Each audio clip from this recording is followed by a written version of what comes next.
All praise to the God of Abraham, Isaac, and Jacob, and his only begotten Son, the Holy Messiah, the King of Israel. You did. We got a little something different we're going to do today is the history lesson, dealing with the Israelites, or who you call Jews, in antiquity. Antiquity meaning history, ancient history. We're going to make a bold statement right here. It might get us banned off YouTube, but so be it. There ain't a such thing, or there was never a such thing as a white, or what you call a Caucasian Jew in the earth before 800 AD. Them as a mass of people.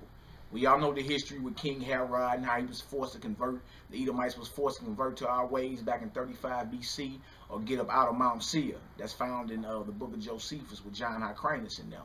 But them as a nation of people, Edomites, you know what I'm saying, embracing what you call Judaism, taking on the culture of the Jews. There wasn't a such thing in the earth prior to 800 AD. All right, so that's what we're going to say. So anything you read about the Israelites in history, whether it be in Africa or Europe or any of that, before 800 AD, period, you know what I'm saying, you're dealing with men of color, people that look like you, so-called Negroes that got off the slave ships in America, scattered in Europe, lots of us still in Africa, you know what I'm saying, in Asia or whatever, you know what I'm saying, people that look like us. Those are the Jews that the Bible speaks of. The Bible's not speaking of Steven Spielberg. When you read Jew, it's not speaking of a Jaime Weinstein or a Benjamin Netanyahu. You are the Jew, or the chosen people of God. So I got my brother NehemiYAH right here. Shalom, shalom. And he gonna break down, go into deeper detail why we doing this lesson. It's really a challenge that was put out by his professor. I'm gonna let my brother go ahead and do his thing. All right. Shalom, bro. This is NehemiYAH. My Hebrew name. My government name is Jay. We're going to use, like, we even have current books right here, like from Shlomo Sand, who was a current professor at Tel Aviv University, who speaks on the same matters that the people are converts that are in the land now. We're going to go into depth of that. Basically, it was told to me in my African-American history class that we cannot prove that Israel dwelt in Africa during the 14th and 15th century. Not only are we going to dispel that myth, we're going to go all the way back to Jerusalem and before, and come all the way down. We're going to migrate all the way across, and we're going to come all the way to the Golden Coast and the Ivory Coast of Africa by dealing with all of that. We're going to, we can journey onto the slave ships all the way to America. And what we're going to do is, first we're going to start off, we're going to dispel the myth. When I first took the class, it started off, it says that we suffer the Hermetic exegesis. Hermetic is H-M-I-T-I-C. Exegesis is E-X-G-E-S-I-S. You can Google that and understand it says that we are cursed because we're black. We were cursed to be black. Exactly. And because we were cursed to be black, we are also to serve harsh servitude. So first we're going to take a look into the Bible. All right, and we're going to see what the curse of Ham actually is. Exactly. I'm going to read this definition real quick. All right, go ahead. All right, this is out the Zondervan Bible Dictionary, Compact Bible Dictionary. You can get this in any Christian bookstore or anything. Easy to get, and really, believe it or not, most of your preachers that's in church on Sunday got these and what they call the Strong's Concordance. Strong's Exhaustive Concordance. Excellent study tools. Easy to get, though. And the definition of Ham out the Bible Dictionary, page 213, it says, the youngest son of Noah, born probably about 96 years before the flood, and one of 8 persons that lived through the flood. He became the progenitor, or the father, of the dark races, not the Negro. Not the who? Not the Negro. Okay. But the Egyptians, Ethiopians, Libyans, and Canaanites. And you can find those nations in Genesis chapter 10, verses 6 through 20. Those are your native Africans, or families of Africa. All right.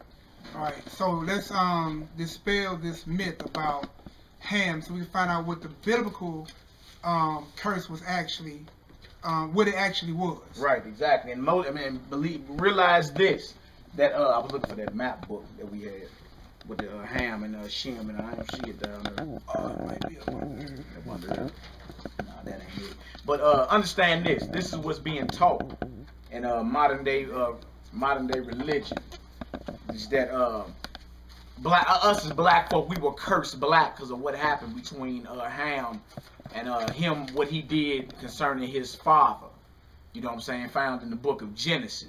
The script they teach, this is what they teach. They teach that we are black because of what happened between Ham and Noah. Pure buffoonery.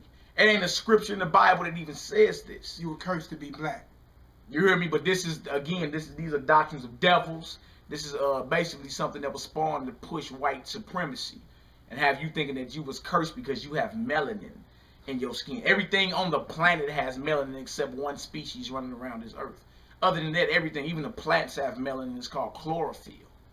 You dig? You're not cursed like this. It's an honor to have this. Understand that? It helps you, it protects you against the sun. Yeah, Adam was made from the dust of the ground. What color is dust? As simple as that. But we're going to get into this and break this off. So we know that you're not cursed black. Canaan was cursed as a servant. Come on, Negro. All right, we're going to start at Genesis chapter 9. We're going to go to the 18th verse. And the sons of Noah that went forth from the ark were Shem, Ham, which is the definition we just read, progenitor of the dark races, but not the Negroes. So that's the journey we're going to be on also. And Japheth. And Ham is the father of Canaan. Ham is the father of Canaan. Now, any of us who have studied and know that the land of Canaan is what they call currently today Africa. So understand, it makes sense for them to be the progenitor of the dark races because what dwells in Africa? Right. The dark races. The dark races. Besides the Edomites that conquered South Africa. You know what I'm saying? And something else for y'all to think that geography has to do with your DNA. How come them white folks that are still in South Africa ain't turned black yet? Woo. Well, y'all running around pumping that Japheth madness, saying that, okay, those got to be the Caucasians, right? Or because they migrated up there and because of the climate, their nose thinned out, their nostrils thinned out, and their DNA mutated. How come the Eskimos in Alaska ain't white? Some of them are darker than us. Understand that? Come on, Hebrew. Now, verse 19. These are the three sons of Noah, and of them was the whole earth overspread. And Noah began to be a husbandman, and he planted a vineyard, and he drank of the wine and was drunken, and he was uncovered within his tent. And he was uncovered within his tent. Some people teach, see, he got so drunk that he was just naked, laying around, right? But that's why it's important to precept the Bible so you can understand what happened right here. All right, come on, Hebrew. Verse 22. And Ham, the father of Canaan, saw the nakedness of his father and told his two brothers without. And Shem and Japheth took the garment and laid it upon both their shoulders. So understand the key word is both of their shoulders. So there's somebody else there naked. Yeah. Come on. All right, not both shoulders, both of their shoulders. Okay? And so Shem and Japheth took the garment and laid it upon both of their shoulders and went backward and covered the nakedness of their father. Covered the nakedness of their father. We're going to find out with the Bible what is the nakedness of a man. Right? Does this just mean he was laid out with his schlong hanging out? What was this? And who's the there? Right. Come on, Hebrew. And their faces were backward, and they saw not their father's nakedness. Come on. And Noah awoke from his wine, and knew that his younger son... Knew what his younger son... Knew what his younger son had done unto him. And he cursed. And he said... Cursed be Canaan. Now, hold on. Canaan? Canaan ain't even there. Why Canaan being cursed? I thought Ham saw the nakedness of his father or uncovered his father's nakedness. What Canaan doing being cursed? Come on, Hebrew. And cursed be Canaan, a servant of servants shall he be unto his brethren. And he said, Blessed be the Lord God of Shem, and Canaan shall be his servant. And Canaan shall be his servant. Now let's go and break down what this nakedness is. What is a man's nakedness according to the scripture? You want to grab that 1 Corinthians? Yeah. 5 and also you will see that Canaan is the son of Ham. Right. So he wasn't cursed to be black. He cursed his son. Yeah. Hey, you trip off that, man, that the scripture didn't say that he was cursed to be black. Canaan was cursed because he's a byproduct of what went down there. Trip off that. That's why he was cursed. You know what I'm saying? Something went down and Ham uncovered the nakedness of his father. But first you must establish what is the nakedness of your father. right? 1 Corinthians 5 and 1, and then I'm going to grab Leviticus 18 and 8. All right. 1 Corinthians 1 and 5, so we can see out of the New Testament. 5 and 1. Thank you. It is reported commonly that there is fornication among you, and such fornication as not so much as named among the Gentiles. You see that? So it's whatever he's about to name is an unlawful sexual act. And he said this don't even go down amongst these heathens. This is a wicked act right here. Come on, bro. That one should have his father's wife. He had his father's wife. That's fornication. How do we know that? The list of fornication is found in Leviticus chapter 18, Leviticus chapter 20. Physical fornication. All the unlawful sexual acts, the unlawful lust. You should not come near to this next of kin or this next of kin or do this. See, that's what Ham did. He uncovered his father's nakedness. You feel me? He did more than just look. That it wasn't his father. His nakedness is what? His wife. And that's why the son of Ham was cursed. That's why the son of Ham was cursed. What came behind that? Canaan. That's what happened. It was a sexual act that went down. He had his father's nakedness. That's what that saw mean. He saw his father's nakedness. He had his father's woman. Whether it was his mother or one of his brother's mother. He still boned his mama, per se. And what do we call that? A mother-father.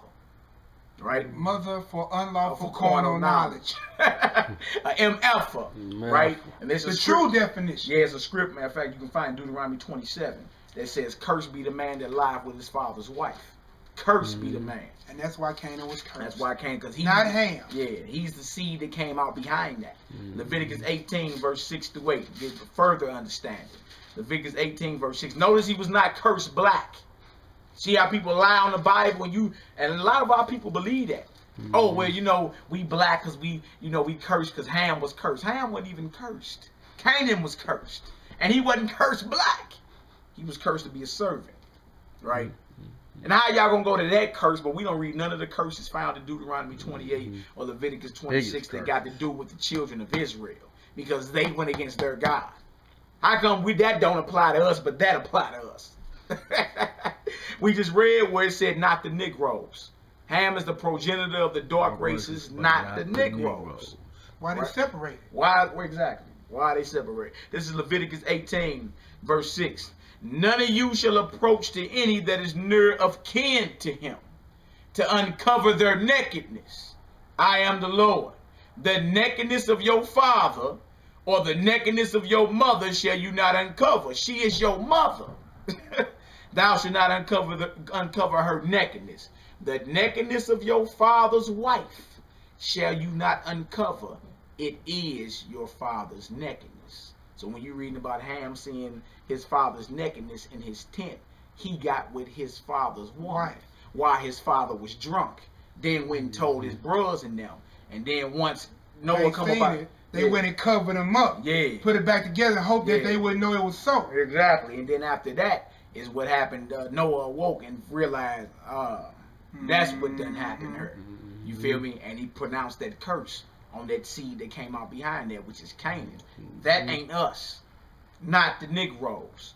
But who? The Egyptians, Ethiopians, Libyans and Canaanites. Exactly.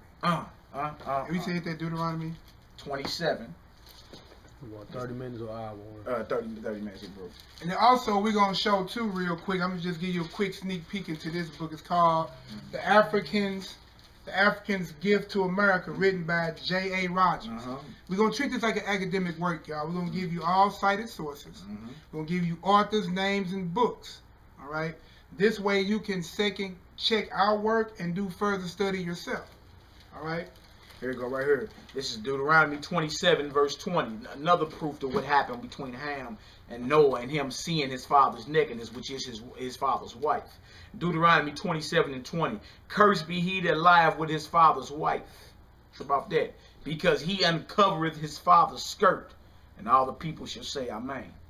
So again, we see the curse goes out. The curse goes out. And that's what happened. That's exactly what happened. Now, we're going to give you a map real quick so you can kind of see what Ham is actually saying. Hold it up. You want to zoom in? You want to zoom in? Try to get that Negro. We got Brother Zur on the camera working with us, being a blessing to us. No doubt. You'll see him in the later part of these videos so we can rotate out and get this knowledge out. because this is a long work. J.A. Rogers, one of your historians, so-called Israel. I mean, so-called Negroes in America. You are Israel. Our people, what happened? Closer. Bring closer. Our people, man, what happened was, like in the early 1900s, this brother went toward Europe, you know what I'm saying, did his own research and found out that a lot of so-called prominent medieval figures like kings and queens that you hear about in the Dark Ages, most of them were black folk. And we'll be going into some of his books later on as well. But that's an ancient map of Africa, and you notice that this whole part right here in Africa, this whole part down here with my finger at, from all the way over here, is called Negro land. And the bottom half is called Ethiopian, and this is a 1650 map. Yeah. And notice that the ocean was called Ethiopian Ocean. Yeah, the ocean ain't called the Atlantic Ocean in the 1650s. It was called the Ethiopic or the Ethiopian Ocean. Talk about that. So there go proof alone, without even going too far into this study, that we dwelled as a people from India all the way to the west coast of Africa. Yeah, yeah. I'm talking about from BC times all the way up into AD times. And we're going to get into it. We're going to pull all the sources, and we're going to give y'all everything that we need to see. All right, we're going to give a couple of ancient pictures as well, or depictions of Jews in antiquity. Because what we tell y'all in the beginning of this, that the Jewish people that you know of today as a nation converted to the ways of being Jews in 800 AD.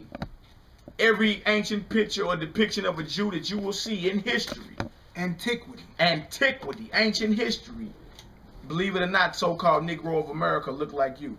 This right here is called The Ancient World. What the top over there? The book so old. The book so old. You feel me? But this is called The Ancient World by Citrus Library International. And if you don't know, these are Egyptians on the front right here. The Egyptians, believe it or not, the ancient Egyptians were black folk. And show them this book real quick too, bro, while you getting ready to set that up. We're going to show you this current book written by Shlomo Sand. He wrote a book recently called The Invention of the Jewish People. He is a university professor at Tel Aviv University. He is Israeli. He's Jewish. Right. And he's going to dispel the myth about his own people. His own people. So is he lying, Professor? Is he lying about himself? Makes no sense. I'm going to read y'all the back of the book and see what it says real quick while the brother get ready to prepare you these pictures. And you go ahead and show the pictures. Actually, while I'm doing the reading. Judea trembles on the road. Oh yeah, for sure, for sure. I'm finna grab that and then grab it. While he's getting ready to show you the picture, I'm read this. The book is basically, it says, a historic tour. The force, the invention of the Jewish people, offers a groundbreaking account of Jewish and Israeli history, exploding the myth. Hey, what? Exploding the myth that there was forced Jewish exile in the 1st century at the hand of the Romans. Israeli historian Shlomo Sands argued that most modern Jews... Well, hold on. Most what? Modern Jews. Like your Heine Weinsteins and your Benjamin Netanyahus. Most modern Jews descended from converts. Who? Descended from converts. Converts. You see that? The people that you know as Jews today are what they've been telling you all the time. They're Jewish. They're acting as if they're the people of the book, but they're not. The people of the book, there are signs that follow the people of the book. Slavery, captivity, single parent households. You see what I'm saying? The highest incarceration rate on the planet. The highest disease rate on the planet. You see that? Not knowing who they are. Discontinued from their heritage. Slave ships, auction blocks. Physical description. They're black until the ground. Their visage is blacker than coals. You see that? That does not describe who you call a so-called white Jew boy today. Matter of fact, the ancient Jews were mistaken for Egyptians. Believe it or not. Egyptians and Ethiopians. And we know that the Egyptians of antiquity, according to any mirror, will show you that what? They're black folk. Okay. Here they go right here. Front of the book. And I'm going to give you a second witness real quick. Go ahead, brother. So what, bro, you got to understand is this is biblical. So we're finna show you in history from all these other sources, it's going to confirm what the Bible already says. And that's for you Negroes to say the Bible was written by a white man and that the Bible is not historical. Man, we finna go prove the Bible with all these historical books right here. And let's also dispel this myth. Yeah, real quick. Let's dispel real this quick, myth. real quick. This is a problem that we're having. A lot of people are thinking that King James that authorized the translation of the Bible was a so-called Caucasian. Was not. This right here is called King James VI and the First and the Reunion of Christendom. By W.B. Patterson, and it's fresh out of Cambridge Studies in Early Modern British History. Right there, King James VI and the First. He was a steward. So the Brits ain't gonna lie on it, is it? Oh no, and the reason this picture right here wasn't whitewashed is because it was drawn on cloth and not canvas. So they could never whitewash it. This is right out the British archives in their libraries. Right over here, he's steward. Steward is a spinoff of swarthy, which means dark skin. We got his records as well. King James was a black man. But this, you won't see this picture when you Google him. You feel that? Because like the scriptures say, the earth is given into the hand of the wicked. He covers the faces of the judges. If not, where and who is he?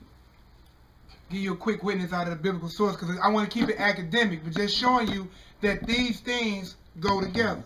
It says that Jeremiah number 17, verse 4, and thou, even thyself. Read verse 1 so we know who we're talking about. Okay. And then jump to 4. The sin of Judah is written with a pen of iron. The sin of Judah, the transgression of Judah. They didn't say the Jewish people. Jew is short for Judah. Judah is one of the 12 tribes. Not all tribes. One of the 12 sons of Jacob. Believe it or not, a lot of you Negroes have direct descent back to the tribe of Judah that the Bible speaks of. The tribe Jesus Christ is from. He's described as a Negro, a man with dark skin and woolly hair. In the scriptures, you feel me? And he's king of the Jews, not the Jewish people. Jesus Christ does not look like no white boy. He's not Caesar Borgia. Caesar, right? The false white image of Christ you've been looking at. Christ was a brother, hated for his teachings. All right, come on, Hebrew. The sins of Judah is written with a pen of iron and with a point of a diamond. It is graven upon the table of your heart and upon the horns of your altars. We're going to go to verse 4. So remember, we're talking about Judah, the true biblical Jews. Verse 4. And just critical thinking, because in college and academics, they always want us to apply critical thinking. Okay. Critical thinking. Verse 4. And thou, even thyself. And you, Judah, the true Jews, even yourself, come on. Shall discontinue from thine heritage. Shall what? Discontinue from thine heritage. You're going to discontinue from your heritage, meaning the true Jews do not know who they are as a people. They discontinue. They discontinued from their heritage. So what group of people fits the category? It would have to be us. Nobody else but us. Because check this out. Everybody else on the planet other than the 12 tribes of Israel can tell you who they are. They know their culture and all that. Even, see, and this is to you Negroes that claim you're Gentiles. All the Gentile nations know who they are. They all, yeah, I'm Sicilian, I'm Russian, Irish, I'm Russian, Italian. They all know who they are. Japan, Chinese. You feel me? But you, okay, say we played it. So say we played that card. We're going to play your game for a minute. We Gentiles. Okay, Gentile means what? Nations. So what nation? What nation of Gentiles are you from? What father you go back to? We need a moment of silence for that answer. This is critical thinking. Come on, Dad. Come on. Okay, now. let's go. The law. There's a reason why in the Bible the children of Israel are called the lost sheep of the house of Israel, because they discontinued from their heritage. Listen, when you came over on the ship, do you think you thought about the Easter bunny? That's that pagan holiday. Christmas tree ducking. Do you think you had Santa Claus and chimneys coming in your mind at the bows of a slave ship? Do you think you wanted to celebrate Thanksgiving after the Indians went into captivity and killed and land taken from them, and you were put on the ships to come and build this country? It makes no sense, man. Come on, y'all. You think you was thinking about leprechauns and St. Patrick's Day and a pot of gold at the end of the rainbow? But that's what all Negroes think about today and wonder why we in the condition we in. We have assimilated into all other nations' understanding. Therefore, this makes all the sense in the world. Yep, go ahead. And thou shalt thyself shall discontinue from thine heritage. Your heritage, come on. That I gave thee. That the Lord gave us. And I will cause thee to serve thy enemies in the land which thou knowest not. He's going to cause you to serve your enemies, not your friends, your enemies. In a land that thou knowest not. Now, man, if we are in the land of Africa, We know that. We know the land of Africa. We know the land of Shem, which they call the Middle East. We know that land. We know the lands of Asia. We scattered all throughout there too. Acts chapter 2 tell you that. What land did we not know of? Exactly. At this time. Well, I guess that's what Germany.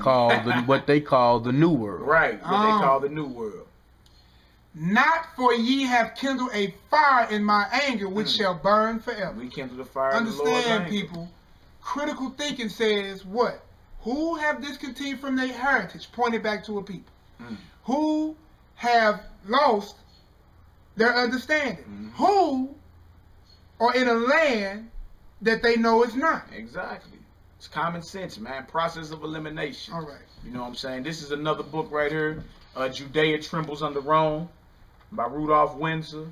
And on the front page, well, on page 16, it says this picture below was taken from the book Lost Tribes of Myth by Dr. Alan Godby, Duke University Press, 1930. And it says Judean Hebrews from Upper Senegal, West Africa. These men are the descendants of ancient Judean nation. Their ancestors fled from Jerusalem before the arrival of the Roman armies, which were under the command of Vespasian and General Titus. Right here. They were not European descended Look at people. that. Locks on their head. This brothers walking down the street right now look like these brothers. Locks in their hair and braids and all that. See that? Again, antiquity. Huh? Israel, You won't see a European Gentile Jew until after 8th century. And then notice it said Judean nation. It didn't say the Jewish, the state of Israel. See, we're a nation. We're not a state. You only find states in the United States of America. Yeah, we're a nation of people. We're a bloodline of people. And Jerusalem is a people before it's ever a place. Go ahead, Hebrew. Real quick, again, out of Shlomo, and I'm going to put this book down. Newsweek even made a comment based on this, and the brothers can even show you these pictures. It says, by arguing that the Jews have never been genetically or otherwise a people. This is the Jewish people. That's why it's called the invention. All right. We also know, according to history, if there's anybody who's applied critical thinking, the borders of Africa had not been penetrated by the European influence after the 14th and 15th century. Flat out. So what color were the people of Africa before the European influence? Stop it, man. And let the survey say we need that moment of silence again. Yeah. And then once we pull all this history and show you the in-depth history of Israel dwelling in Africa, and what my brother just said, the European influence didn't crack Africa to the 14th century. And you got Israelites dwelling in Africa from the times of Jeremiah the prophet all the way up until we got thrown on some slave ships, bruh. Huh? You gonna have to answer how Israel left looking like this. Hebrews in the biblical period. What we got here is Jewish civilization, ancient picture history of what they call Jewish civilization. We're going to treat this as academic work. Give them the author, too. Give them the author so they can see. Let's say Chartwell Books Incorporated. It say editor-in-chief. Just show them that front page. Yeah. So you can see. We're going to treat this as an academic work, y'all. We want y'all to see all the sources that we getting this information from, because my professor always says cite your sources. Right, you got to. All right? Let you know that we're not no deceived Sunday churchgoers. We deal with the Bible, the true intelligence of the Bible, as it is written, man. We ain't playing around. Good. We can show you through the scriptures alone, but we treat this as an academic work. Yeah. All right? Let me show y'all this right here. We need to grab them scriptures too. Jeremiah 44 about us dwelling in Egypt. And this during the time of Jeremiah. This right here says the Hebrews in the biblical period, page 9. Now remember, we read were the Negroes, right? But we're not Hamitic. Ham, father of the dark race, is not the Negroes. This says right here, page 9, a Semitic prisoner, a Shemitic prisoner, a descendant of Shem, painted on terracotta from the period of the 19th dynasty. See that? That's over in Egypt. Look at this brother. Look at that. That is not no Caucasian, y'all. Stop.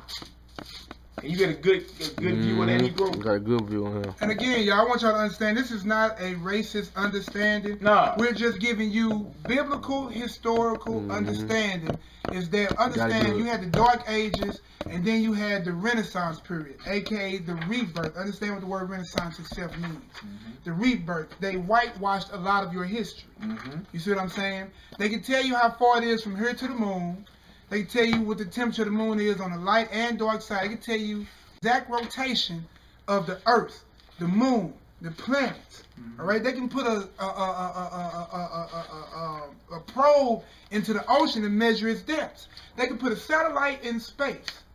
But when they ask you who is the so-called Negro, they can't tell you nothing. Nah, they get the stuttering. Because they try to tell you it don't matter. And if any of y'all that don't believe that they have whitewashed images, the term is called iconoclastism. See, during the time of the Renaissance, which means the rebirth, they went through and started defacing all the images. Believe it or not, the majority of the icons and images over in Europe to this day are still black. The Madonnas, the pictures of Christ, everything. They are. The whole ancient world know the Israelites are black folk. Not only Israelite, Christ, his 12 disciples, all them. Right? See, we dealing with a Western mindset here because of this, what we call the televisions, the TV. So they control your mindset and how you perceive reality based off what they show you. And what is it called? Television programming, radio programming. If you do any research behind this, you know this is called Nazi mind science, MK Ultra. That's all they was doing. So now the black man is bugged out of his mind. He actually thinks Jesus was white. We think the Jews are white folks, you know what I'm saying, when we read the Bible because of what, you know what I'm saying, the TV is put on us, man. This right here is actually a depiction. It's a brother emperor sitting on the left and a Caucasian emperor sitting on the right. And men hired to deface this image. This is what they're doing right here. This is in the ancient world that we just showed you. Citrus International Library, ancient world. This is them actually defacing up here top where my fingers is. Yep. They're defacing the images. Taking acid and taking it to the black faces that's painted already over there in Europe and making them look like the resemblance of the heathen. We need to grab Job 9:24 to show you that actually was prophesied to happen. Job 9:24. And then it says right here, it says, top, Byzantine miniature shows meeting between anti-iconoclastic patriarch Nicephorus. That was the brother emperor. He was against defacing the images because he seen that the Renaissance was starting to come into play. You know what I'm saying? But it was a step-by-step process. And it says, seated left an iconoclastic Emperor Leo V enthroned. Two iconoclasts desecrate a religious image. That's what they're doing right there. They're taking desecrating a religious image. They're taking acid and going over the faces of the established black icons is already over in Europe. Again, it's not a racist conversation. No. This is just bringing truth. And if truth hurts, then let it hurt. Yeah. All right? That's the only way we can build and move forward. This is about truth, man. Anybody that want to stand with the truth can stand with us. You know what I'm saying? I'm give you that Job chapter 9, verse 24.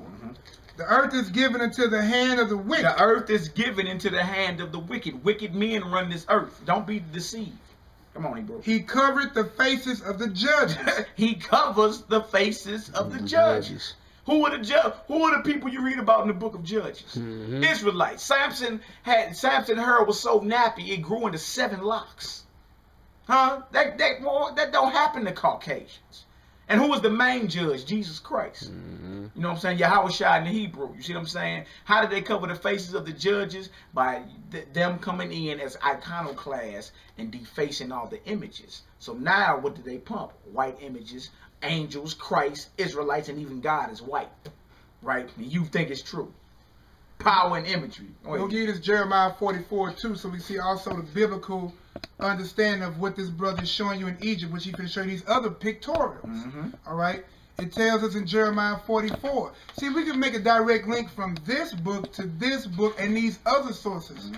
Again, so I'm at Jeremiah 44. The word that came to Jeremiah concerning all the Jews which dwell in the land of Egypt. Where? In the land of Egypt. Now, Jeremiah lived around 500, 600 BC. Before Christ. You see that? So we 500 years before Christ walking on this planet. You got Israelites living in Egypt already. Oh. What do you mean there's no proof? You see that? See, some people speak too quick and take their own head off. You know what I'm saying? And when we saying this in hopes that whoever is speaking that madness will humble down and acknowledge the truth. Because that's what the scriptures say, to acknowledge the truth is God. Go ahead, Ebro. Now what we got right here, bro, I was unable to get the book. It's a brand new book, but right here it's called, can you see that, bro? Or you need to bring it a little closer? I'm a little close. Tell me when to stop. You good right there. All right. Right here, you can see this is a screen print. All right. And we went to Google, see right there in the corner, and we typed in Judaism, Africa 2,500 Years Encyclopedia. It gave us the Encyclopedia of Africa, Volume 1. This is the newest one. The Encyclopedia of what? Of Africa. Of Africa. Encyclopedia. Volume 1. What did it say, Hebrew? It says the author name is Anthony Apala and Henry Louis Gates. Me and the brother Tydrell, who we call Azul, had went to Harrow University.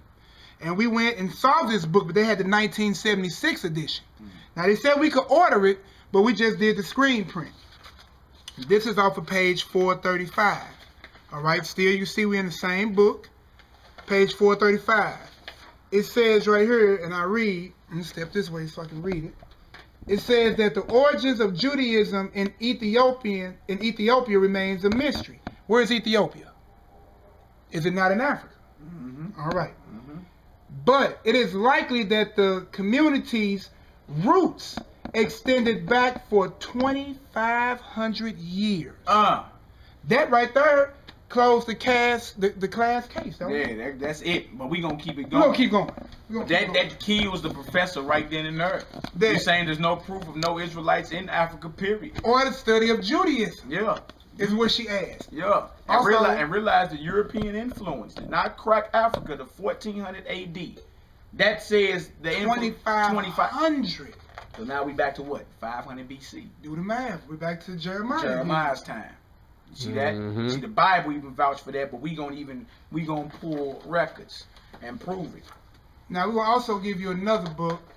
While brother giving you, you want to show some more of these pictures? Let me show some more of these pictures. pictures. While we in the mindset of Egypt. Yeah, go right ahead. Again, Jewish ancient picture history of Jewish civilization. Ancient picture history. This is page 12. I'm gonna read the caption. It says the thousands of war captives who were transferred into slaves made it possible for the Egyptian kings to implement their feats of engineering. Well, see, because a lot of you Negroes teach those were regular Egyptians that built those treasure cities for these pharaohs. No, they was war captives. They was slaves. Check this out. It says chained captives are shown on these painted clay facing plaques from a building erected by Ramses the second in honor of the king's brave warriors. So this was done by Ramses II. He's in the Bible. He's in the Bible. The book of Exodus from the period of the 19th dynasty. Same thing we read, same period about the brother we seen earlier on the front page. Look at these brothers and sisters right here, man. Man, you ain't nothing new under the sun, man. Top of the page with my finger at. These are slaves in Egypt right here. With yokes of iron. And remind you, it said this is an ancient picture of the Jews' civilization. Look at these brothers up top. You see that? Those are not Caucasian. Look at the yokes around their necks.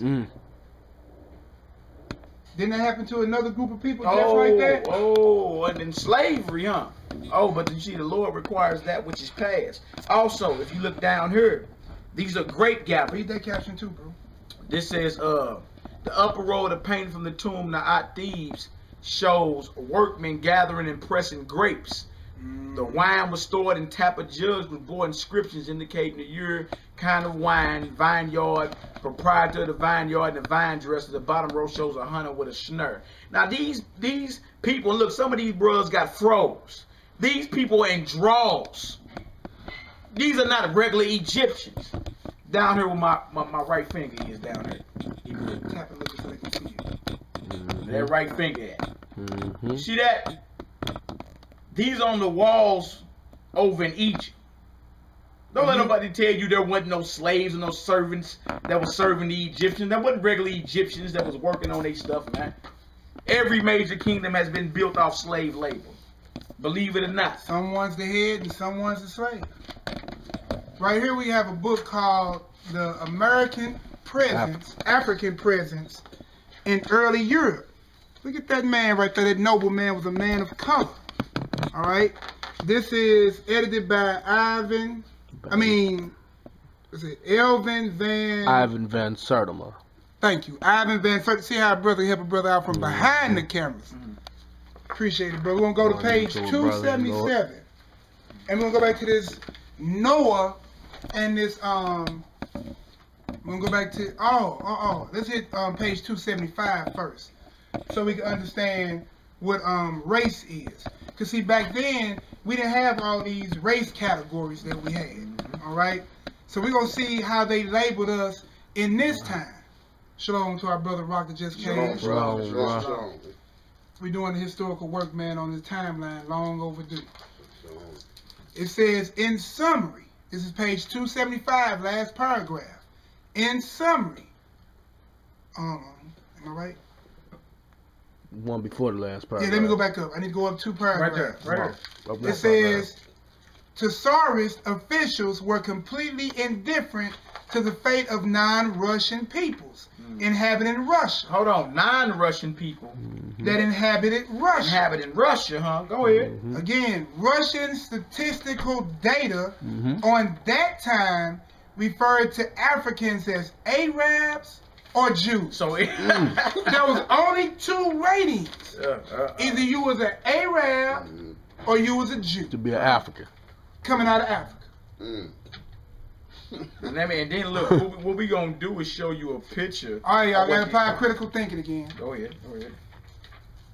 You got people coming out of Africa. You fit in 2 classifications. Are we Arabs? No. No, we ain't Arab. What classification will we have fitted up under? We had to fit under the Jew. During the early European times. Wow. Major, man. Major work. Now I'm gonna take us and get this 277. Yeah, he I'm gonna get it now. And we finna sit here right now. Now, Leo Africanus is in my African American history book. A lot of us know Leo Africanus, who he is. Right? Leo Africanus writes this.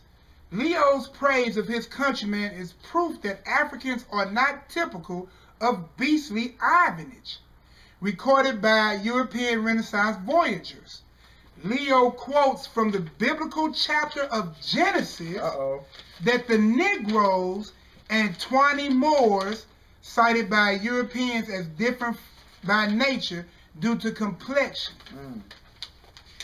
on page 278, are both descendants of Noah. Come on.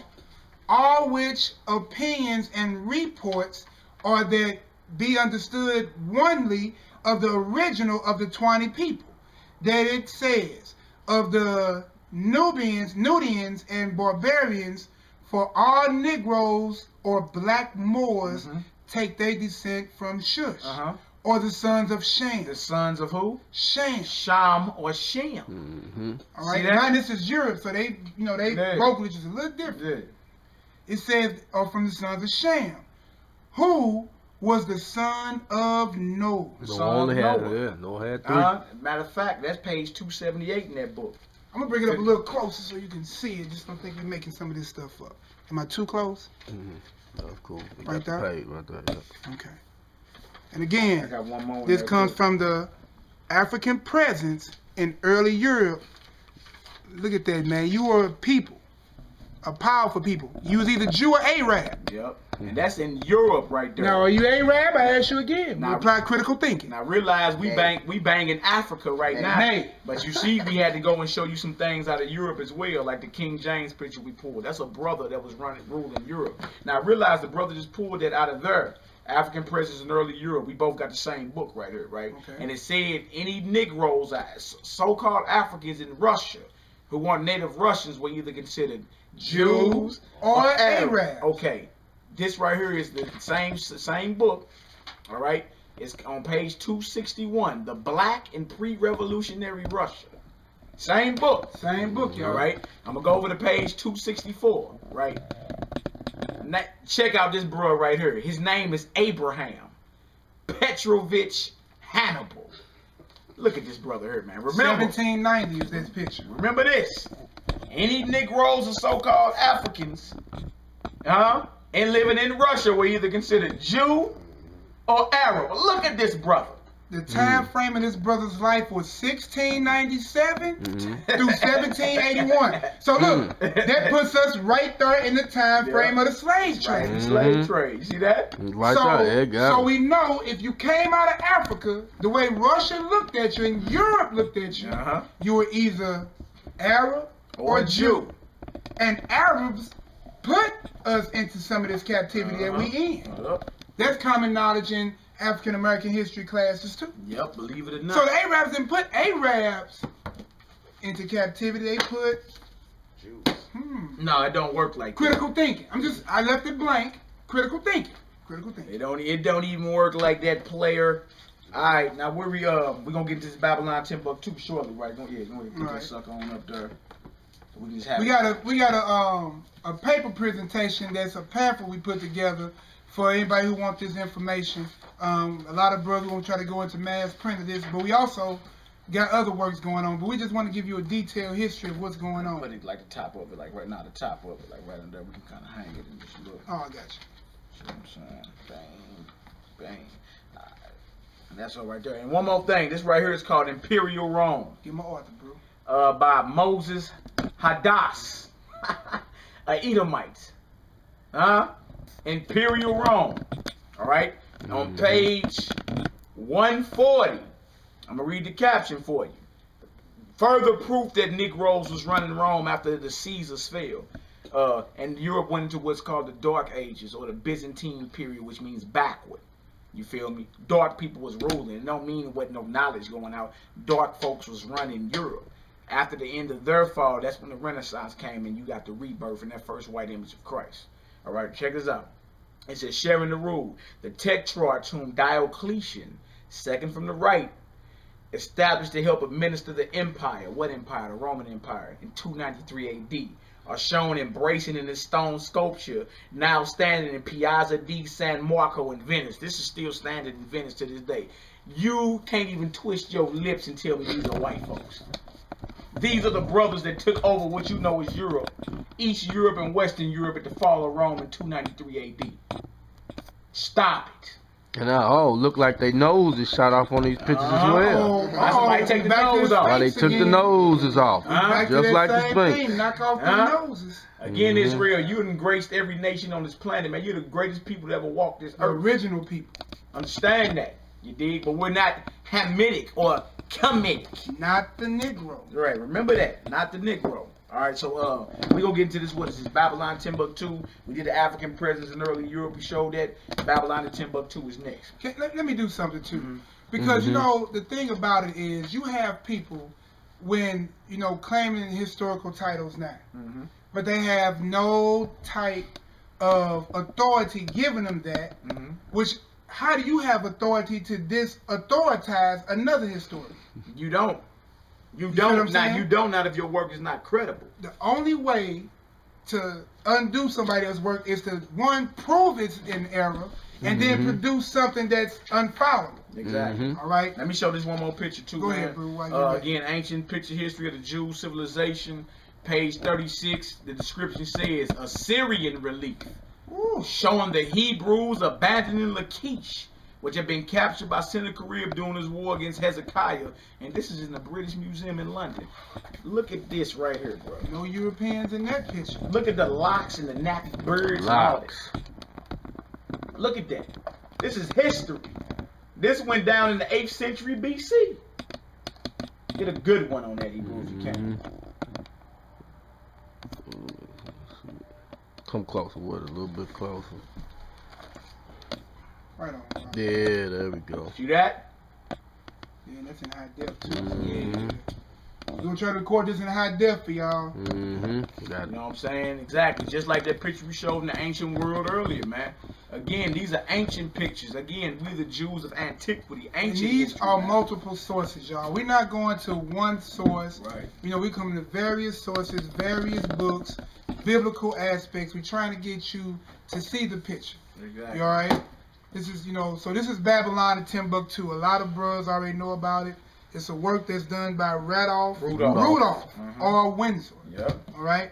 I'm gonna read you his accreditations because I had a teacher tell me his work is not credible, but claim to be a historian yourself, and this man has a lot of accreditation. So let's see what some of the accreditations are. All right, I'm gonna go ahead and read this biography. All right, Rudolph Windsor was born in Long Branch, New Jersey. After living in a number of New Jersey communities, his family settled in Philadelphia. He attended community college. All right, studying psychology and political science, Grace College, where he majored in Hebrew and Aramaic studies, and Temple University, where he majored in Middle Eastern studies. So this man studied Hebrew and Aramaic studies, so he learned everything from them and took everything that it required for him to become, you know what I'm saying, the learned man that he is. Yeah, see, the reason she's saying that is because she knows she can't disprove this source right here. I'm talking about your professor, you know what I'm saying? Right. The only reason she's saying, well, this is not a credible source. Well, professor, you finna have to answer all the other sources of historians that agree with him. You feel me? That we're showing. Yeah. Now, mind you, he was a member and president of several organizations. He was delegate to the Black Power Conference of 1968. Why would they make somebody a president of a council? It's not credible. He was a delegate on behalf of the Ethiopian Jews. So why would he be a delegate of something major if it's not credible? To meet with Mr. McColeman, an official of the Ethiopian mission to the United Nations. The UN, huh? In the early 1970s. Have you been to the United Nations? You never. Have you been a delegate on behalf of anybody? Please. Not saying this to be derogatory or insensitive, just giving credit where credit is. No, but woman, it is what it is. Close your mouth. You're barking up the wrong tree. You're not dealing with Sunday churchgoers. We done thoroughly researched this thing, man. It's all praise to the Heavenly Father. His only begotten Son for that. Let's go to page 84 and 85 in this book right here, man. All right. Let your brother get... Oh, you want to finish going?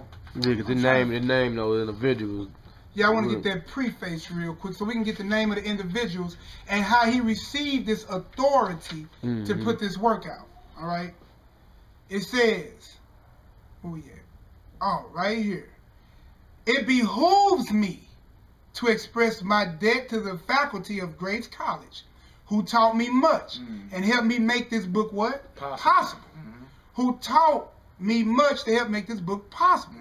Among these are distinguished scholars. So this is who you need to disprove along with him. Right. Dr. Eleazar Coleman, who is the dean. Right. Hey, he sounds Jewish. Go ahead. Daniel Isaacman. Oh, another imposter Jew. Who was the registrar. So what they got? What do they got? Benefit. What do they got to benefit in lying to him? The only thing they doing is proving that they not the Jews. The Jews are the Negroes in America. Why would they lie to him about that? That means they're not who they say they are. Close the school. Dr. William Chomsky.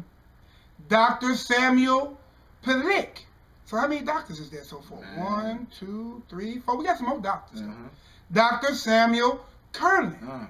Dr. Sidney M. Fish. You still naming doctors? Dr. Ezra Sherezkowski. That's another Jewish person. Notice they got their doctorates. Dr. Samuel T. Latch. Abraham Morthen. Even a rabbi. Oh, not no sorcerer. Rabbi Shlomo Baltus. See, they see the powers that be, and anybody that's dealing with any sense in world history know. They know exactly what we're talking about is true, man. Well, that ain't him. That ain't him, though. We got another. And a Rabbi Shlomo Margalit. So you got multiple doctrines. I mean, multiple doctors, multiple rabbis, and others who gave this man the information to this work. Yeah, he also, and he cited many sources. And he also he visited. And he also quote Joseph J. Williams who wrote the Hebrewism of West Africa, that we also got that. And we finna go into that book we also. going into this book as well, showing that the Israelites. So why would this man help this man? And this is a totally different person. And he lived they lived in 2 different times. Two different times. You know what I'm saying? I don't know for sure, but I believe he might have been dead by the time he got to doing his thing. See how brother honest, he said, don't quote me. Yeah, I don't know. But we can check it too. But that's the honesty we need to put forth with each other. It says, I have consulted many scholars in the compilation of this work. Basil Davidson, I want you to remember this name. Basil, B-A-S-I-L, Davidson, D-A-V-I-D-S-O-N, is an authority on African history. So he got an approval from an authority.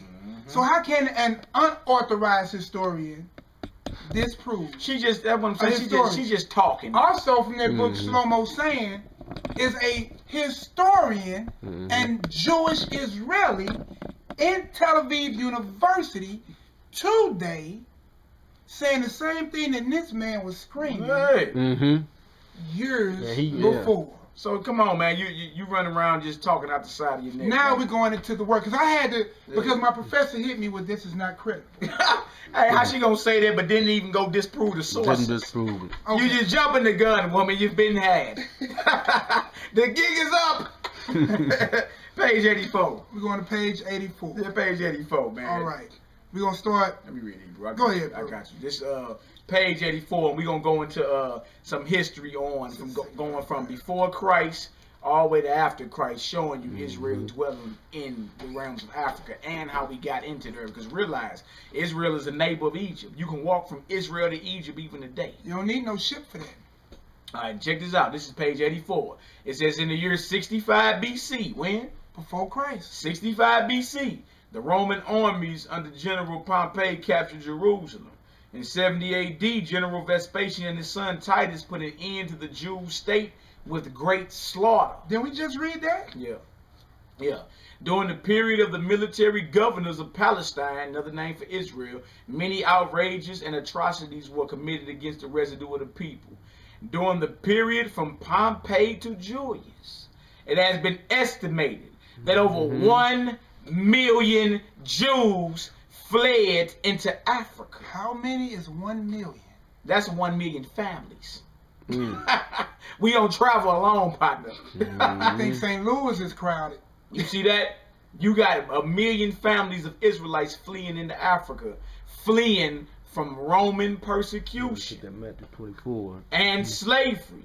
The slave markets were full of black Jew slaves. You want to grab it, Matthew 24? Understand it. Notice, it would make no sense Luke 21. for a European people to run into Africa. Nah, who are you hiding Critical thinking again, y'all. If this is the land or the land of Ham or the land of Canaan, this is the dark continent. Why would Europeans run in there to hide? You caught. Not only that. And before why they didn't run to Europe? Check this out. Check this out. Check this out. If the Jewish people today, right, were captured by the Romans, why the hell they didn't switch their garments and look like All they Romans? do is change the clothes. They didn't have to run nowhere. You'd have blended right in as if you was a Roman. All you had to do when they sacked Jerusalem, all you Jews, all you had to do was change your garments from Hebrew garments to Roman garments. You would have fit it right in. Fit it right in. You didn't even have to run. See, they had to flee because they had to flee amongst other dark-skinned nations to hide, man. That's what that was about. Now, Luke 21. Luke 21. Luke 21, verse 20 through 24. Remember, it said over 1 million Jews fled into Africa, fleeing from Roman persecution and slavery. The slave markets were full of black Jew slaves. All right, Luke 21, verse 20 on down to 24. It's going to go into... We're going to read about this destruction of Jerusalem, all right? And when ye shall see Jerusalem compassed with armies. With what? Armies. Armies. Remember, the military governors of Palestine, they sacked Jerusalem, right? It says Pompey captured Jerusalem. In 70 AD, General Vespasian and his son Titus put an end to the Jews state with great slaughter. During the period of the military governors of Palestine, many outrages and atrocities were committed against the residue of the people. Wait, bro. So right here you get to see this is prophesied by a man known as Christ. Yep. All right. Before it even happened. Before it even happened. Christ was still and the living. historical account shows that it happened. All right. All right. Know that the desolation thereof is nigh. You heard that? The desolation of Jerusalem is nigh. When you see them armies surrounding Jerusalem. That's what Christ was telling them. When you see Titus and Vespasian and all of them setting up shop, no, they finna empty it out. Abomination mean detestable. Desolate mean emptied out. The detestable thing that emptied out Jerusalem. The land and the people. Come on, Hebrew. Then let them which are in Judea flee. To the mountains. To the mountain. What mountains? The Atlas Mountains of North Africa. Of course, they would have to flee into Egypt first. You got brothers going north. You got brothers going south through Ethiopia. And then slowly making their way west. But what mountains? The Atlas Mountains of Ethiopia. Okay, the Atlas Mountains of Morocco. North Africa. Those are the mountains that Israelites fled to. Come on, Hebrew. And let them which are in the midst of it depart out. And let not them that are in the countries enter thereinto. For those be the days of vengeance. These be the days of vengeance. You see that? He told them, get up out of there. Come on, Hebrew. That all things which are written may be fulfilled. But woe unto them that are with child, and to them that give suck in those days. For there shall be a great distress in the land, and wrath upon the people. See, it's going to come and slaughter. We read the Jeremiah. That was a prophecy. So Christ was telling you that prophecy was about to start being fulfilled. And it was. When you was going to have to face that vengeance from the sins you committed. All right. And who was the main people occupying Jerusalem at that time? That was Judah, Benjamin, and Levi. All right. And they shall fall by the edge of the sword, that the slaughter is. And shall be led away captive into all nations. To all nations as a slave. Remember, the slave markets were full of black Jew slaves. We just read that. We just read that. Out of the history. Come on, Hebrew. Not the Bible, but another historical source. Now look at this. And it says that they should be led away captive of nations. And Jerusalem shall be trodden down of the Gentiles. Of the who? Of the Gentiles. So the inhabitants of Jerusalem after the true Jew fell are Gentiles, strangers, converts, other nations. Those are not the people that's in Jerusalem, are not the children of Jerusalem. And Israeli is the citizenship, not the nationhood. All right. Until the times of the Gentiles be fulfilled. Until their time is over, the Gentiles will be inhabiting Jerusalem. So we went to the history and showed that. You dig? And this is another. Well, that map kind of in black and white. We'll get to that. I want to finish reading some of this Babylon Timbuktu. Yeah. And we got to go on down. Okay, it says, during the period from Pompey to Julius, it has been estimated over 1 million Jews fled into Africa, fleeing from Roman persecution and slavery. You feel me? Christ told them, flee ye into the mountains. The slave markets were full of black Jew slaves. And then he quotes the scripture, Deuteronomy 28:64. And the Lord shall end of the earth even unto the other. And there thou shalt serve other gods, which neither thou nor thy fathers have known, even wood and stone. This prophecy, that's in the Bible, this prophecy and all the residue of the prophecies contained in Deuteronomy 28, verse 15 through 68, befell the black Jews after they disobeyed the laws of God. Many nations transported the Jews into slavery. The sons of Israel transmigrated to every continent. You see that? That's one of the key identifying markers for Israel is the captivity, man. And that's something can't nobody. Not even the Jewish people in the land today. Hit the four corners of the earth. Oh yeah, where you at? Hit the script, in the script. Hit that. Oh yeah, the four corners of the earth. Cause that second witness, how we would spread it out. To the four corners of the earth. And matter of fact, Matthew 24 and 29, he gonna gather us from the four corners. You know what I'm saying? Then James 1:1, greetings to the 12 tribes of Israel scattered abroad. And what that book just say about that? It says many nations transported the Jews into slavery, and the sons of Israel transmigrated to every continent. Every continent. Including the United States of America, man. Every continent. You are the Jews. I mean, that's one thing that we can claim is that slavery. But see, we don't know why it happened to us. We think some Caucasians just woke up, yawned, drank some Folgers and said they going nigger hunting. No, it don't work like that. Psalms 83 was an unholy alliance between all the nations, man, that Israel may fall. So Israel will never come back into your remembrance. You'll never understand the special relationship you got with the Most High, so-called black man, woman, and child of America. See, they got smarter. Each captivity that Israel been in, they always did a few things. They took them in by force, all right? They always mixed breed or mixed, like, you know, sexually mixed with the other nations. Also removed their language and their heritage. And guess what? This time they made you forget your God this time. You see what I'm saying? Then on top of that, every captivity was the same. They always changed our name. They got to. You know what I'm They saying? always did. Hellenized. And then when you get into the Greek occupation, you got to realize, they be like, well, how was the Bible, you know, Islamicized. how was it translated into Greek and why was it in Greek? You got to understand, man, when the Greeks took over, that's why it's important to read the Apocrypha. When the Greeks took over, you feel me, they authorized and had Hebrews translate the Bible from Hebrew into Greek. The children of Israel had to translate our scriptures from Hebrew into Greek. Why? Because Alexander was putting together a library. He was collecting all the books in the world. Now check this out. If he's ruling this people, he must know their history so he can study them. And can I That's speak on what this real happened. quick? It ain't like the Greeks wrote their own Bible. No, it Right. was translated by From the the original Israelites text. from Hebrew into Greek. That's where you get the Septuagint from. But it was translated by Israelites in Alexandria, Egypt, into Greek. Why? Because our oppressors and our slave masters, even though they gave them freedom, you feel me? They gave the brothers freedom. They had, if they was gonna rule us, they needed to know our history. They had to study us. That's what happened. I heard this in my African American history class, that the Bible was first created in 1611. No, that's Nonsense. madness. That's madness. Listen, Islam came around, I'm going to give you credit, from 575 to 630 AD.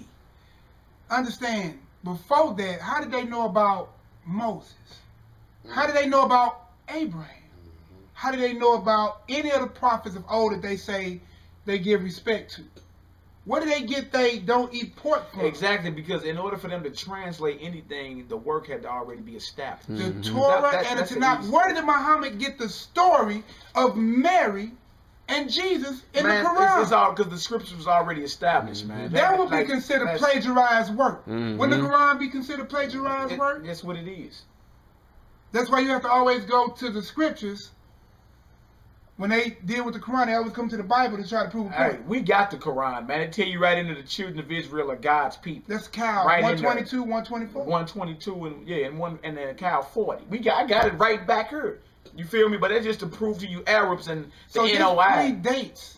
Yeah. 1611 is when it was translated, not when it was created. No, that's madness. All right? Exactly. Critical thinking, y'all. Stop letting people tell y'all the Bible was made in 1611. Notice when it was translated to a language of your understanding. So you could read it. Oh, bro. Come on, let's finish. Let me finish this. Let me finish this real quick. Again, Babylon Timbuktu, page 84. It says, the Jew philosopher Philo, check this out. He's a philosopher. About 40 BC through 40 AD, all right, who lived in Alexandria, Egypt. Now realize, this is not a white Jew. The Jews as a nation did not, the Jewish people as a nation did not convert to 800 AD. This is 40 years before Christ. Check this out. Who lived in Alexandria, Egypt, said that 1 million Jews resided in Libya and Egypt. From the Catabasmas to the borders of Ethiopia. You see that? Now that's from 40 BC to 40 AD. West Africa. Check this out. Check this out. Hebrewism was detectable by its inscriptions, this is page 85, from the Egyptian border westward, across North Africa to Mauritania.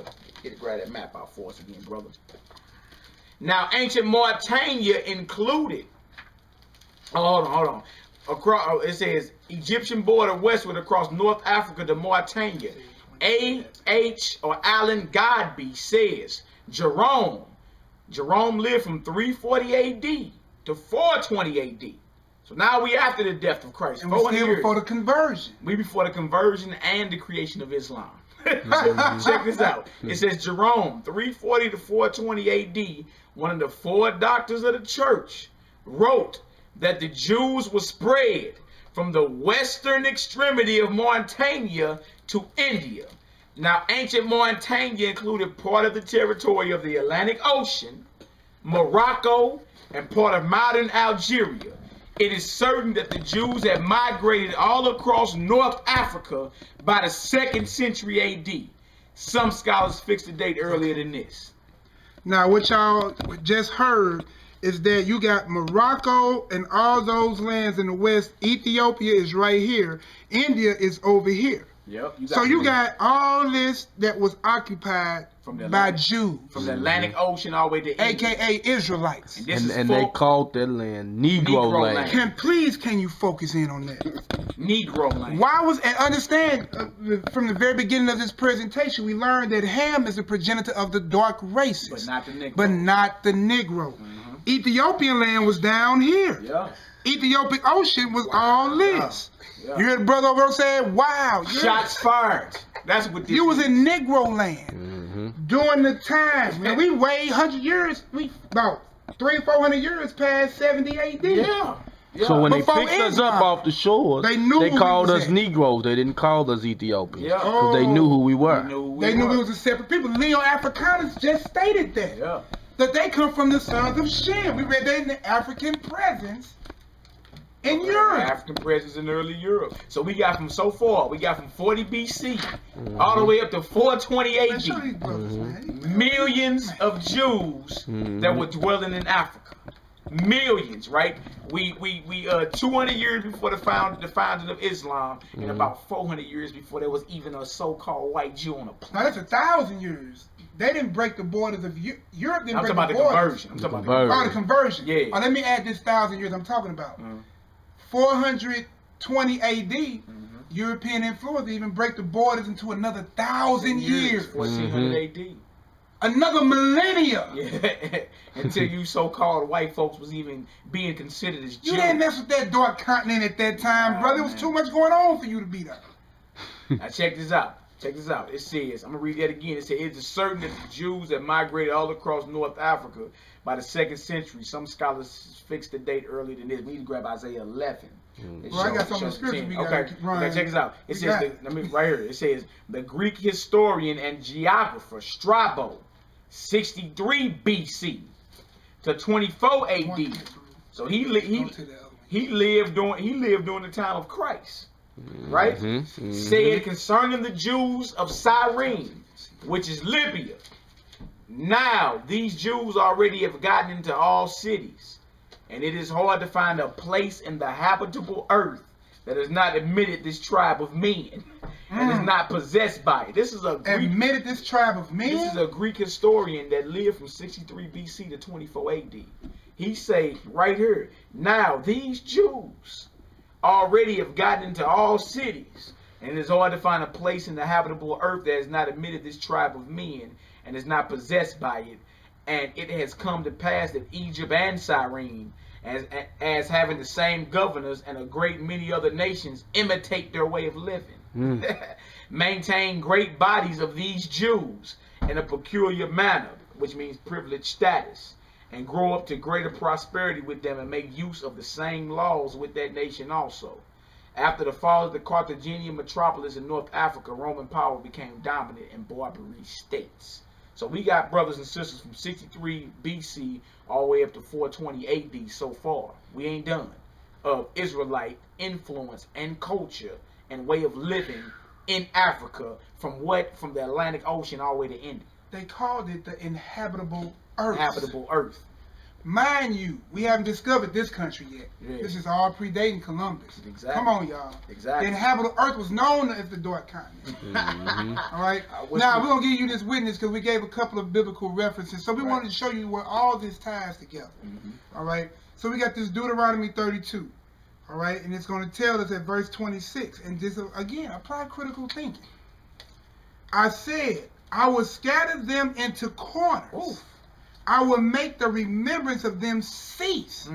What is a group of people that's been scattered, don't know who? Yeah, don't know who they Where, are or nothing like or that. what they are. They're the lost sheep. Did we just read that Jeremiah 17:4? What it say? Thou shalt discontinue from their heritage, because you have kindled the fire of my anger, which shall burn forever, and you're going to serve your enemies in the land that you know not. And that was in the habitable earth. We read that they had gotten everywhere in the habitable earth. Inhabitable earth. So that lets you know that the land that they was going to serve would be considered what you call the New World. Or the unknown country. Yeah. Now I'm going to read that verse 26 again in whole. I said, I will scatter them into corners, and I will make the remembrance of them cease from among men. So when you leave your houses after you do this critical thinking, go ask those who control the quote-unquote history now, who am I and where am I from? What is my nationhood? All right. You don't know. Let me get that Isaiah 28, bro, real quick. Then with the other one you said go to. Yeah. This Isaiah 28 so you can understand the King James 16:11 version, all right? Verse 11. Isaiah 28:11. For with stammering lips and another tongue will he speak to his people. Let you know what, that he gonna be speaking to his people in another language other than that Hebrew language. That also goes into why the Bible was translated to every language on the planet. So why? He can reach his people. So his people are transmigrated to every nation on the planet. They would have to pick up their history and come back to their God. The Lord know what He's doing, man. Exactly. It's not without excuse, man. Yeah. Right at Isaiah 11 and 10. Was you done with that? Yeah, I was done. Okay, Isaiah 11, I believe it's verse 10 and 11. It goes into certain parts of Africa that we are into. We need to go to this nation of color line. Oh, okay. All right, Isaiah 11, verse 10 and 11. Verse 10 and 11. And in that day there be a root of Jesse, which shall stand for the ensign of his people. To it shall the Gentiles seek. To it shall the Gentiles seek. That root of David is a root of Jesse, a stem of Jesse is the Messiah. Let you know the other nations gonna have to seek and bow down to the Most High, but it's through the proper order, Israel, and then we priest and we conquer the earth with this truth, man. Come on, Negro. And his rest shall be glorious, and it shall come to pass in that day that the Lord shall set his hand and gain the again, and the second time to recover the remnant of his people. From where? Come on. Which shall be left from Assyria. Come on. And from Egypt. Africa. Come on. And from Pathros. Come on. And from Cush. Ethiopia. And from Elam. Come on. And from Shadnar. And from Hathmath. And Hamath. That's more Africans. Come on. And from Yelands of the sea. The islands of the sea. He reading that 1611. It's old English. Excuse our brother. But from the isles of the sea or the islands of the sea. You see that? So that even proving that when the Lord decided to recover the remnant of his people this last time, it's still remnants of us in Ethiopia, in Egypt, in Assyria, in the isles of the sea, down in the Caribbeans and all that, man. We everywhere, man. We everywhere. So for you to say that there's no history on Israel in Africa, you feel me? That's a lack of study. For real. And that's supposed to be coming from a historian. Yeah, a supposed historian. You need to get your accreditation snatched. That's madness. All right, let's get this. I can't. We're going to Nature Knows No Color Line. This is also author J.A. Rogers. So again, we're going to give you the books and the authors, so it can go without mention. And then if you put it up close, right here, this is Queen Charlotte Sophia, a Negro queen, who's sitting over a throne over in Europe. We got history on her as well. You know what I'm saying? And a lot of y'all don't know, especially a lot of the sisters. Y'all don't know, man. Israel, us as black folks, got a rich history in Europe. Rich history, man. Bringing that out there. We're going to bring it out. We're doing another series on Israel and Europe. This is Israel and Africa. We may touch a little bit on us being in Europe, but this is the Israelite culture and history in Africa right now. We're going to go into the Israelite history and culture in Europe and the Israelite history and culture going into, our Native American brothers and sisters and bring out to the YouTube crowd the information that we got and why we say they part of the tribes as well. It ain't just them. We scattered all over the map. We still in Africa. We still in Asia. But it's definitely a lot of historical information that points to the Native Americans, who you would call the natives or the indigenous people that was living here when Columbus got here, that points to them as being out the 12 tribes as well. We got a lot of that history, man. Lots of that history. We will be bringing it out. But this is that 122. page 122, 123. I think Okay. right here. Yeah, from her all the way up. We got markets, y'all. We try to be well prepared for y'all. All the way down to her. Oh yeah. Oh yeah. All the way down to her, because it's gonna say, and then we'll grab Amos 9 and 7. Amos 9 and 7.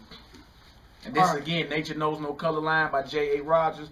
And you know what, Hebrew? Matter of fact, let's show some of these pictures in here real quick too. Real quick. I know No, go right ahead, bro. we ain't gonna get into All these coats of arms and everything. Yeah, so y'all don't think we just talking.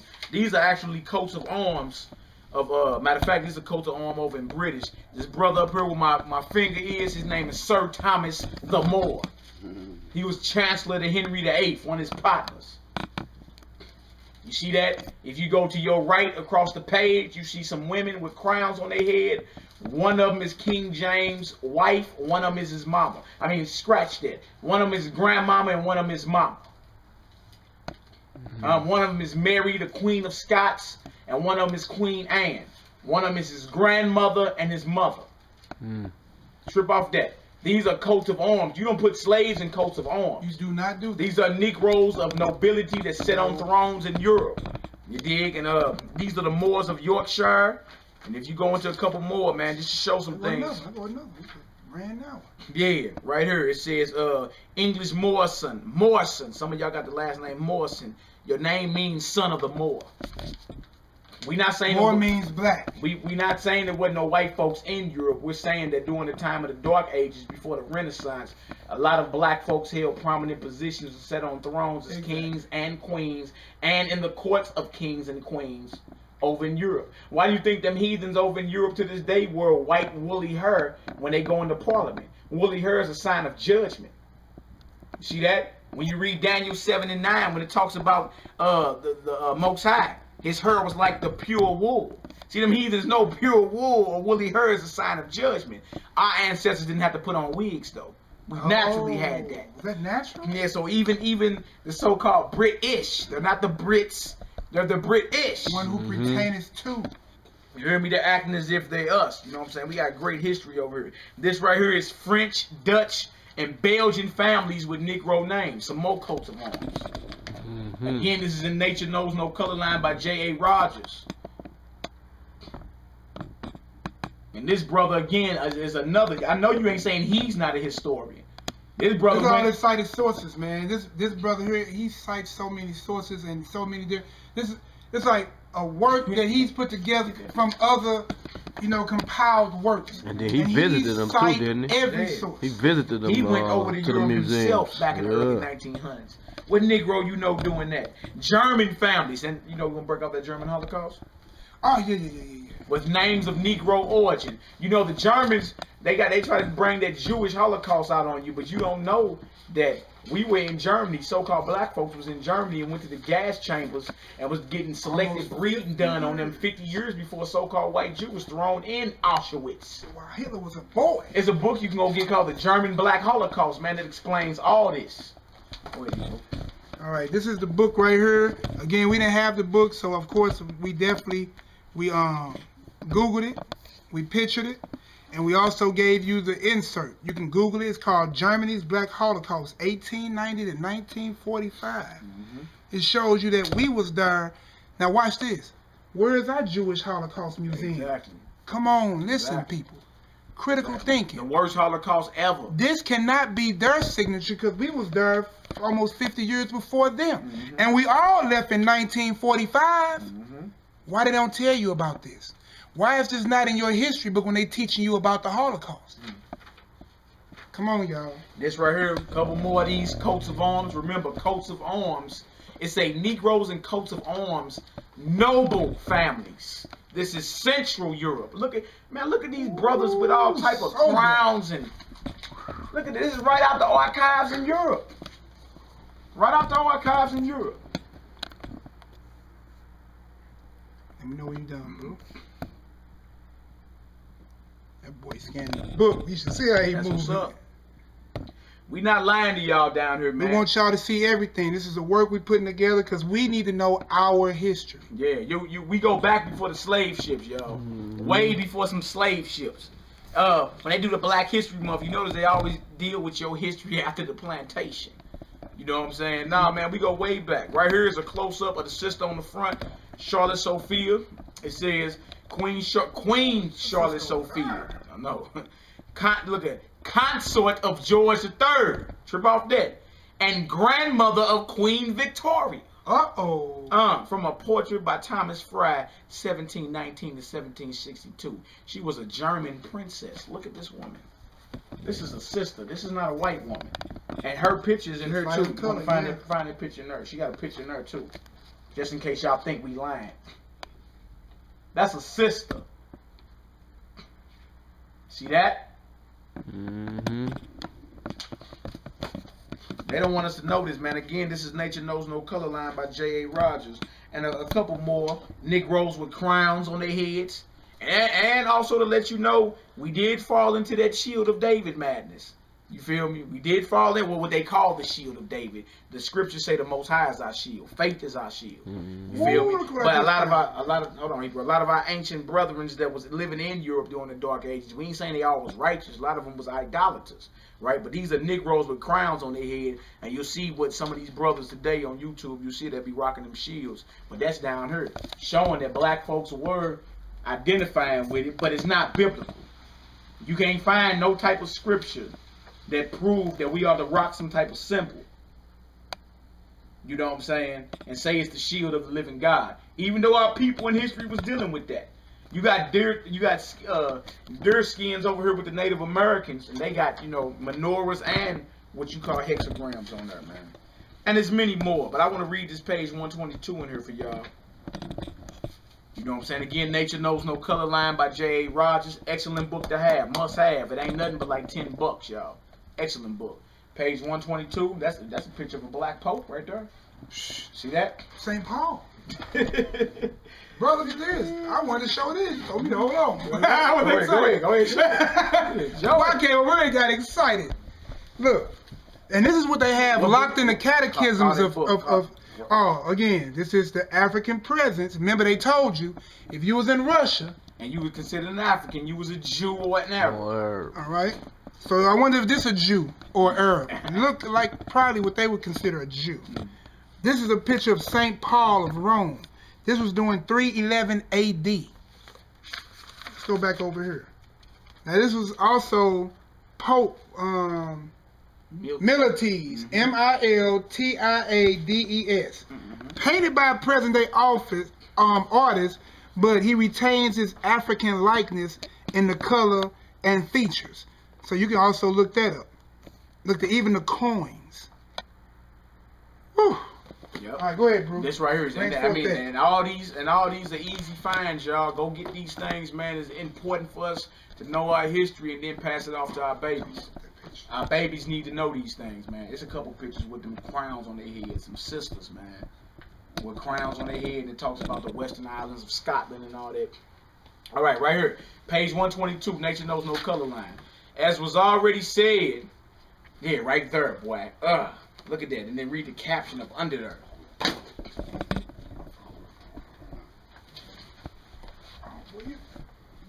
Boy, look at all that, boy. We was on the same thing. All right, page 122. As was already said, the ancient Jews who left Egypt must have been quite Negroid. After mating with Egyptians and Ethiopians for centuries, they were probably even originally Negroid. Abraham, according to the Bible, came from Ur of the Chaldees. Chaldea was the seat of Sumerian civilization, which was long considered to be white Aryan, but it was Negroid, says spearing in the childhood of art. The discovery, he says, was very disconcerting. See, that disturbed the historians when they find out that even the Chaldeans, the Babylonians, where Abraham was from, was Negroes. The discovery, because the first emperor of ancient Babel was a Cushite, Nimrod. Had to be black. He was Ethiopian. He was a Cushite. Genesis chapter 10 to show you that. The discovery, says, was very disconcerting to literary historians and philologists, for that race was proved to be not a branch of the civilizing Aryans, nor of the gifted Semites, but of a Negroid people having affinities with Mongols. What kind of people? Negroid people. And that Mongols, them big noses? Yep. Check this out. Strabo, 30 BC, again, says the people of Western Judea were of part Egyptian ancestry, but he says although the inhabitants are mixed up, thus the most prevalent of the accredited reports in regard to the temple at Jerusalem represents the ancestors of the present Judeans, as they are called Egyptians, like Paul, Acts 21 verse 38, or not thou that Egyptian. Paul say, what? I'm a Jew. Now how are Jews being mistaken for, and we're going to read you that scripture too, Egyptians? Now, the Jews must be a dark-skinned people who can be mistaken for Egyptians. Acts 21 and 38 on that one. All right, now check this out. It says Tacitus, who was a Roman historian, who lived from 55 AD to 112 AD. Let me see that book real quick. What's that? That Tacitus. Tacitus book. Yeah, we got that. We just want to show y'all that these people ain't drawing you names out of the clear. Right. These are actual books, all right? And we have his works also. Yep. All right? And for y'all to think that Jesus Christ wasn't real, this man lived from 55 AD to 112 AD. His records record from Rome from 14 AD to 66 AD, and Christ is recorded in her. And this is considered thorough historic information. These are the records of ancient Rome. They fall upon that. You can't discontinue that work. Yeah. All right, here we go. It says Tacitus of about 90 AD says, many assert that the Jews are an Ethiopian race. This is what ancient Romans thought of the Jews, that they were an Ethiopian race. Now it makes sense why they would have to flee into Africa, running from the Romans, and not to Europe, man. This is a cat lived 2,000 years ago saying, hey, the Jew, he looking at Jews while he writing, saying, we think they an Ethiopian race. Check this out. For Romans to have taken them for Ethiopians is a clear indication of their color, since the Ethiopians were definitely black to the Romans. Definitely black. I'm going to hit this too, and we're going to go more into this on our section on Europe. Okay, right here it says, Waite says, an interesting gradation of all shades down to the black is exhibited by the Jews. Ooh, different shades of black. A speckled bird, the scripture's called. Like Jeremiah 17, what is that, 9 say? A speckled bird. A speckled bird. His heritage is like a speckled bird.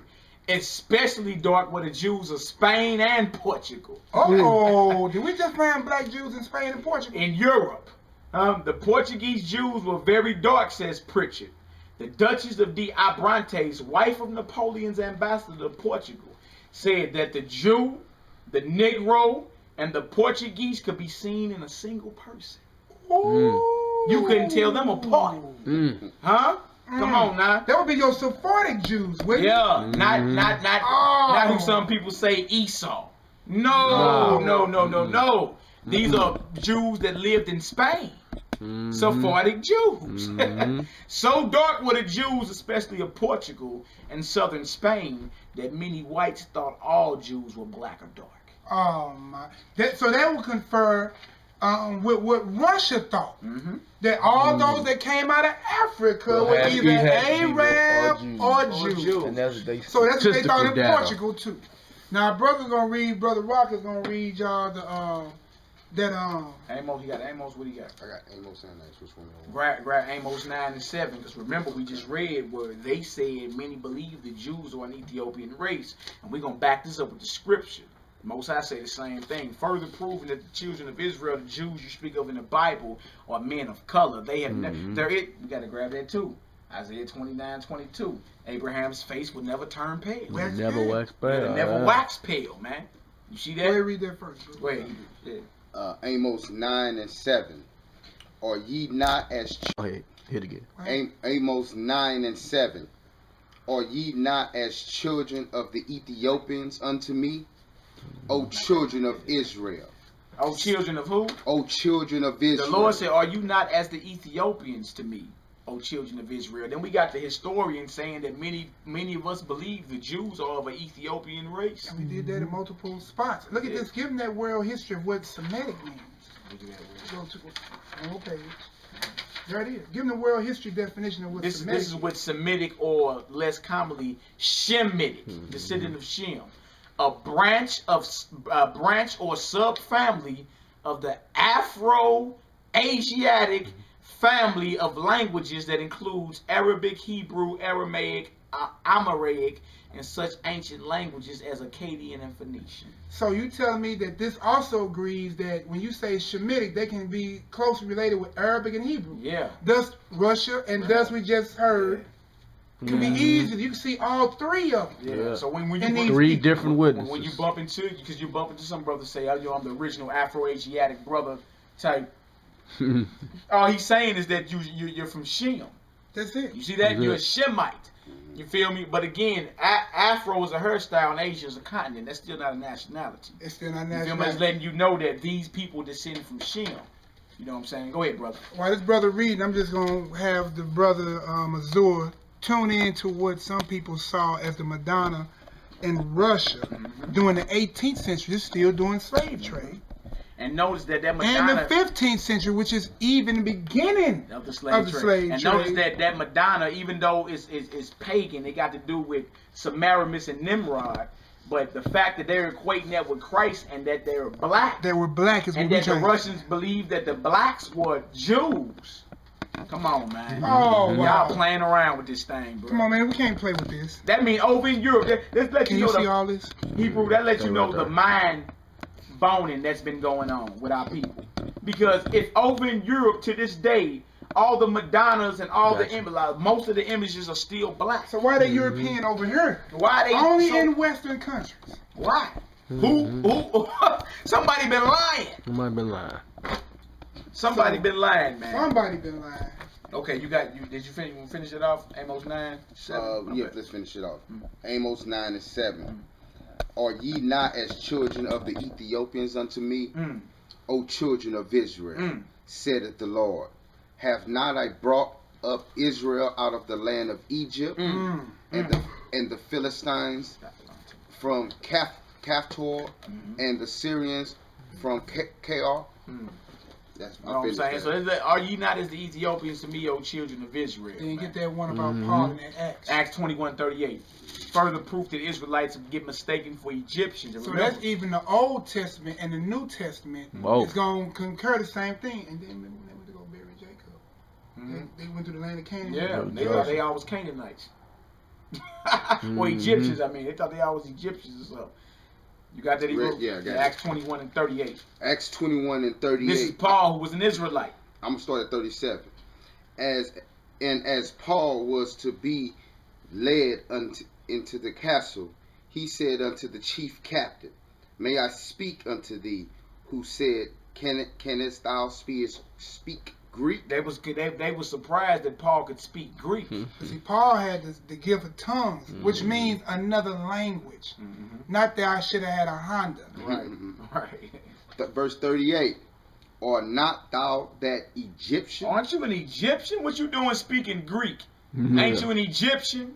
Paul was mistaken for an Egyptian by an outsider. Let you know what? The Jews must look like what? Egyptians. They're dark skinned. That's New Testament for y'all.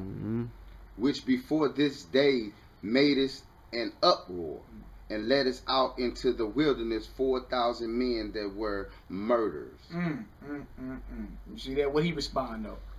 And Paul said, I am a man which am a Jew of Tarsus, a city in Sicily. A city, and to let you know, he's a Jew, but he had Roman citizenship. See, a lot of y'all been deceived into believing that Paul was a Roman. You know what I'm saying? Like a Caesar or something. Like he was a white boy. Paul was a brother who was mistaken for an Egyptian. He was an Israelite by blood, but he had Roman citizenship, just like you Negroes today. You're an Israelite by blood, but you have American citizenship. Same thing, man. Nothing new under the sun. Come on, bro. A citizen of no means city, and I beseech thee, suffer me to speak unto the people. And when he had given him license, Paul stood on the stairs and beckoned with the hand unto the people. And when there was made a great silence, he spake unto them in Hebrew tongue. That's the end of that. That's the end of that. Yeah. Okay, yeah. So Paul was mistaken for an Egyptian. You know what I'm saying? Paul was mistaken for an Egyptian. They was confused that he could speak Greek. He's like, nah, man, I'm a Jew. You see that? You dig? So I'm a citizen of Rome. I'm a citizen of Rome, though. So But the fact that he's mistaken for an Egyptian and he was speaking Greek threw dude off. But what we're saying is, how is a Jew, an Israelite, being mistaken for an Egyptian, and you can't even do that today? If they are the Jews, why you don't look at them as if they're Egyptians? And we clearly know that the Egyptians of antiquity were clearly, yeah.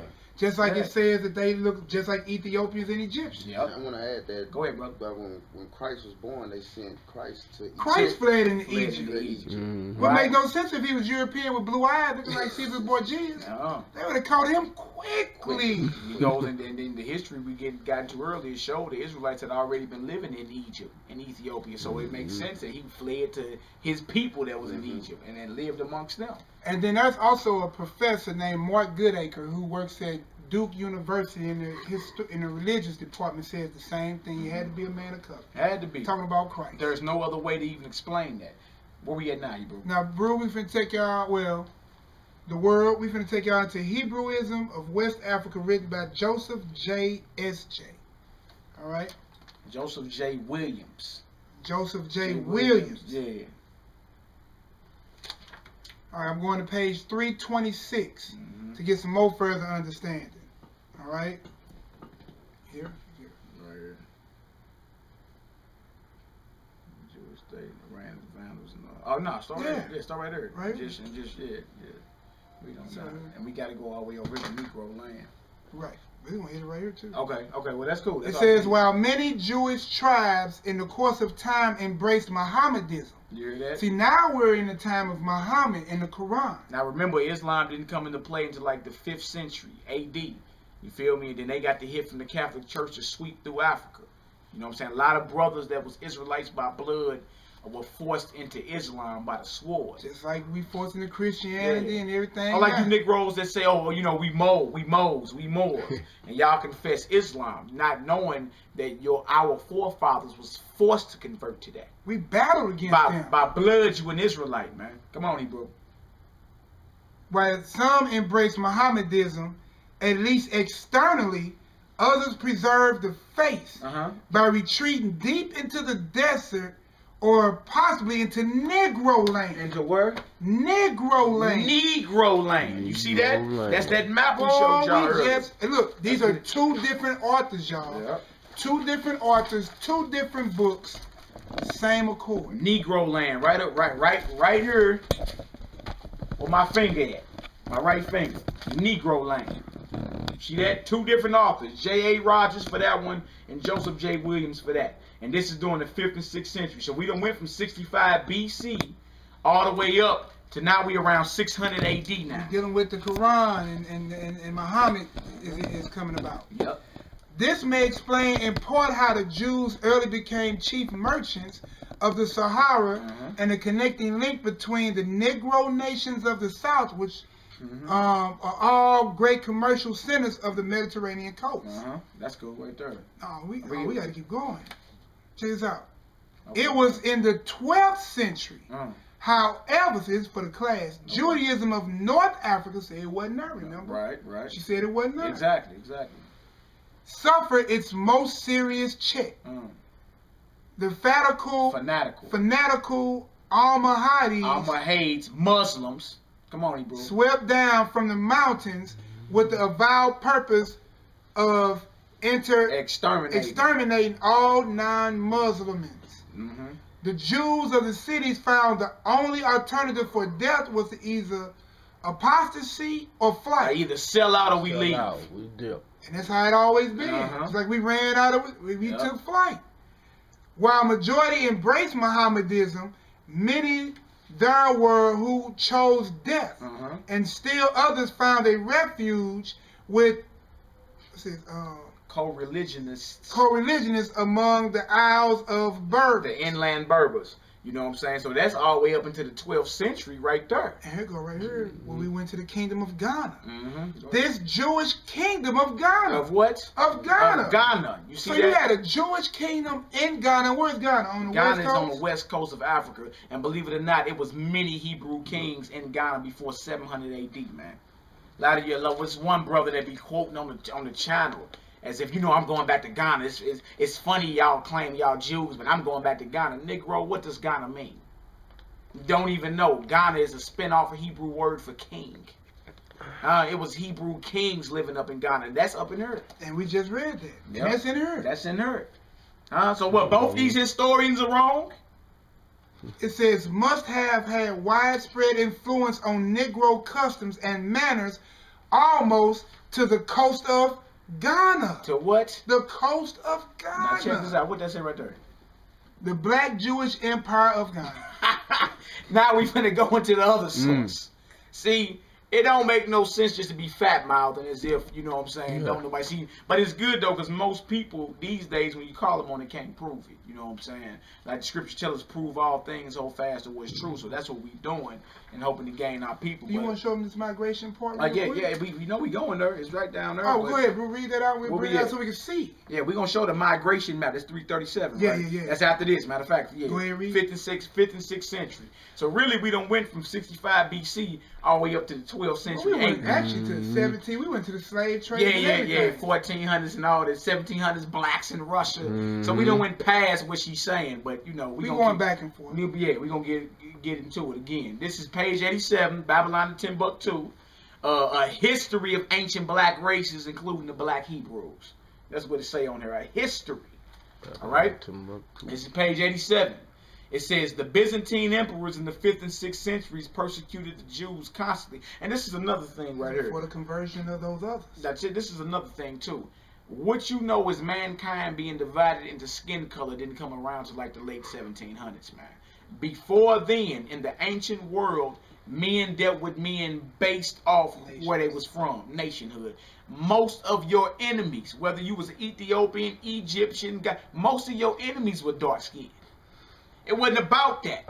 This is a new mindset that they came up with and got people thinking that it's color that mankind is divided. It's never been that. It's the seed of the fathers. It's your nationhood, your race. That's exactly. That's what divided. Where is man patriarchal from? Now check this out. It said the Byzantine emperors in the 5th and 6th centuries persecuted the Jews constantly. Therefore, multitude of Jews were compelled to migrate into the Sahara Desert to the south. By this time, the Sahara Desert was heavily occupied with black Jews. What kind of Jews? Black Jews. This is the 5th and 6th century. We all know the Sahara Desert is in Africa. The Arabs pushed their way out of Arabia in the 7th century.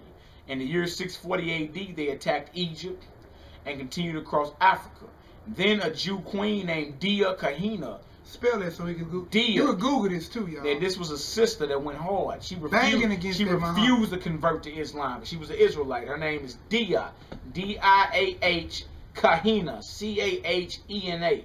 Organized an army consisting of Jews and Berbers in order to stop the penetration of the Muslims in North Africa. And some of y'all walk right into Islam knowing you Israelites or not knowing.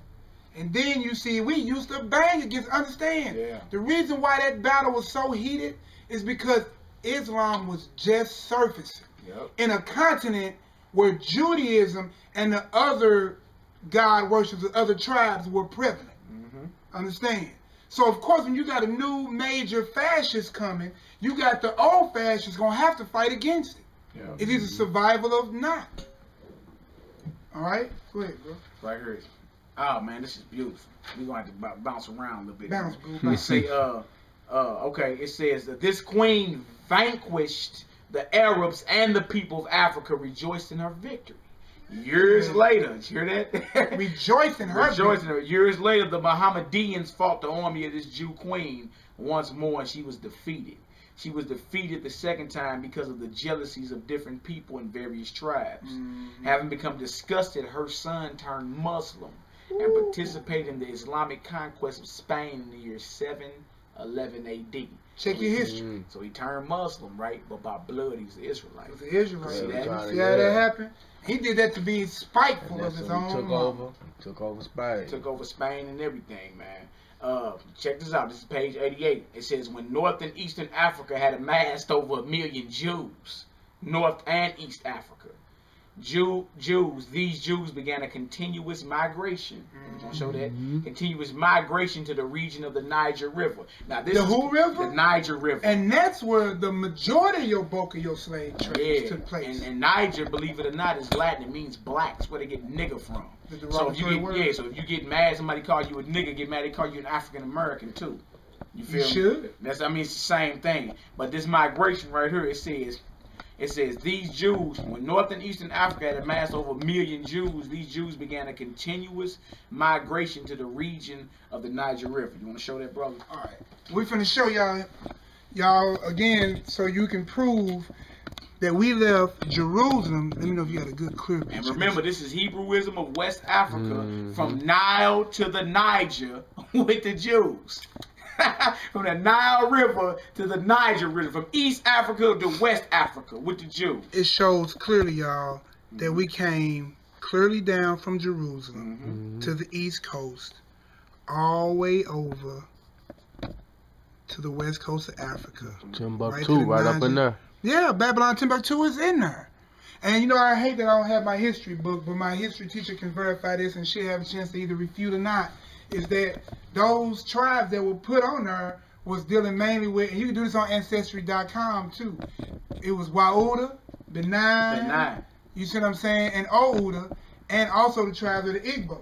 The Igbo tribes, when they dug up the tombs in Jamestown, Virginia, of the original slaves, they found that ancient writing in there, and it was Hebrew. Yup, and shout out to the brother Igbo Abroad on YouTube, man. He been looking at us for a while. I'll be shouting back and forth to him. Bro, still got his ancient accent on him. You know what I'm saying? Locks hanging down, gray locks. You feel me? Shout out to that brother, man. He look at all the videos, man. He always comment on there. You know what I'm saying? Good wine, Israelites, keep it pushing. But that's an Igbo brother. Yeah. You know what I'm saying? Know his history. You know what I'm saying? Shout out to that brother, man. And if you don't believe me, you can check, because even in Israel today, they done brought some of the tribes of the Igbos back in. So if the bulk of the slave trade came from Benin by the Niger, the coast and all that, where we all fled into, onto the boats, the chief rabbis and welcomed it in, what that mean? And the ancient writings on the tombs of the Israelites that were here. Exactly, man. They knew who they was when they came here, but we was wiped away from us. Watch the movie Roots. You know what I'm saying? The first thing they did was made you forget your language, your God, and your religion. They wiped you clean. All right? Check this out. It says, these Jews began a continuous migration to the region of the Niger River, according to the researches of Nahum Slouch, an impostor Jew. The tradition of the Jewish traders in Sahara stretches back to biblical times. Check that out. Okay, jump over to page 90. It says the Jews came into the Western Sudan. Now we over in West Africa. Okay, the Western Sudan from Northern and Eastern Africa as a result of a chain of commercial and persecutory migration. So being they was persecuted or money. You feel me? We apostasy of flight. We always was getting it in. You know what I'm saying?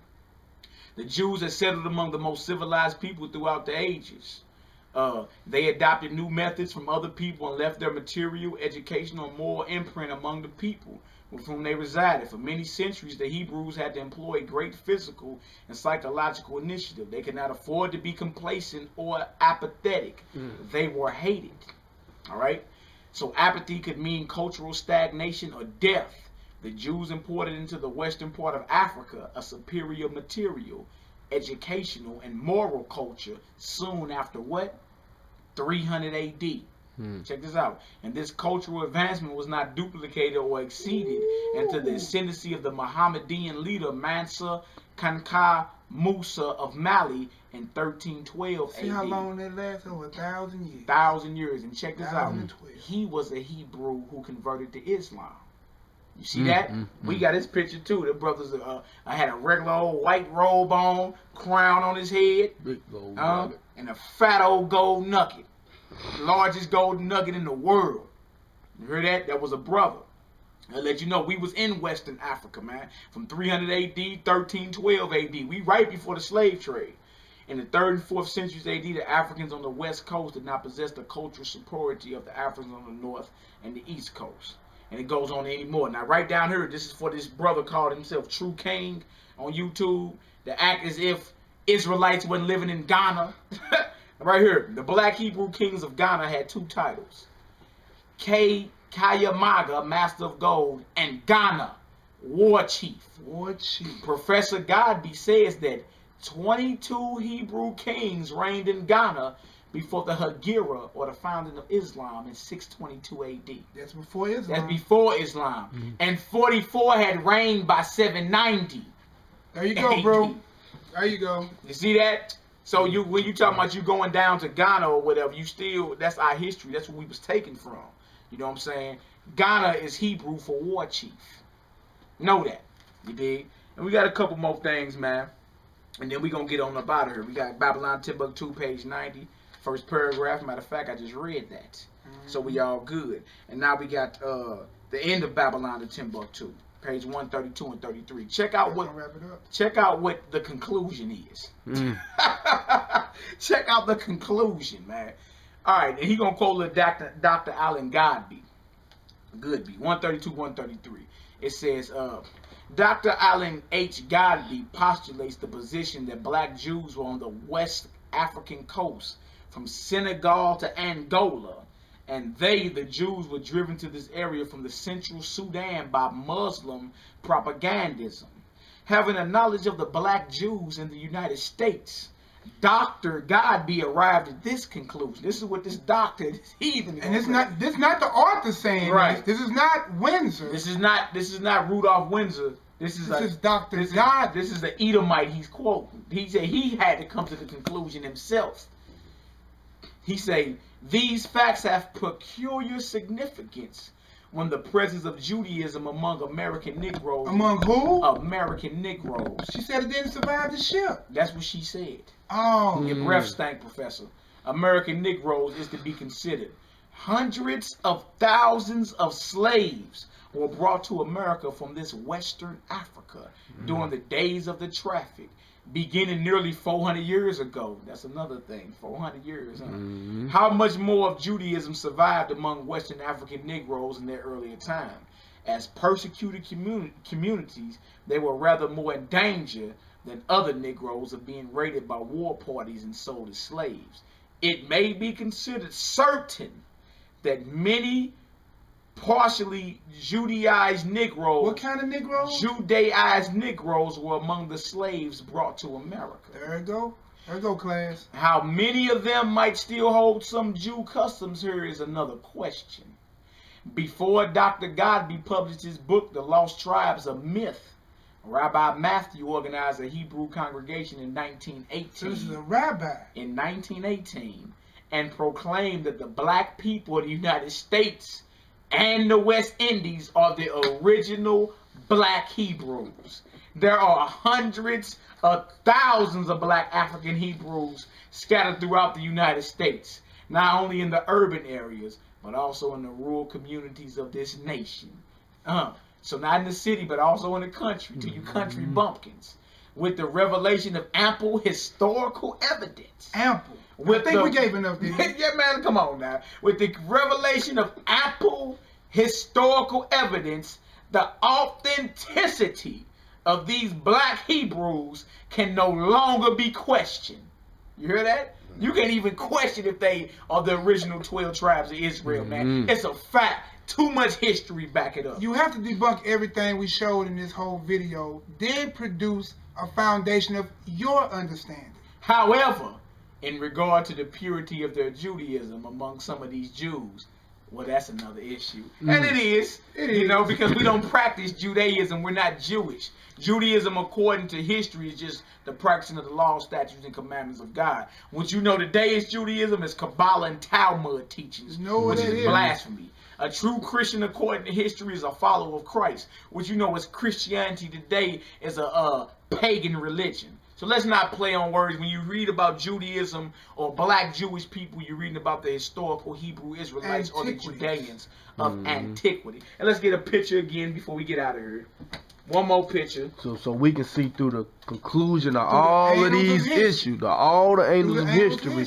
We went through all of this for our persecution, for our sins we committed. Yeah. So as Solomon put it, we're going to be able to say the conclusion to all the matters. Yeah, and the reason we end is a lot of y'all hating white folks, man. They just playing their job. It's Their for God. Their job is to do what they did to us because we went against our God, man.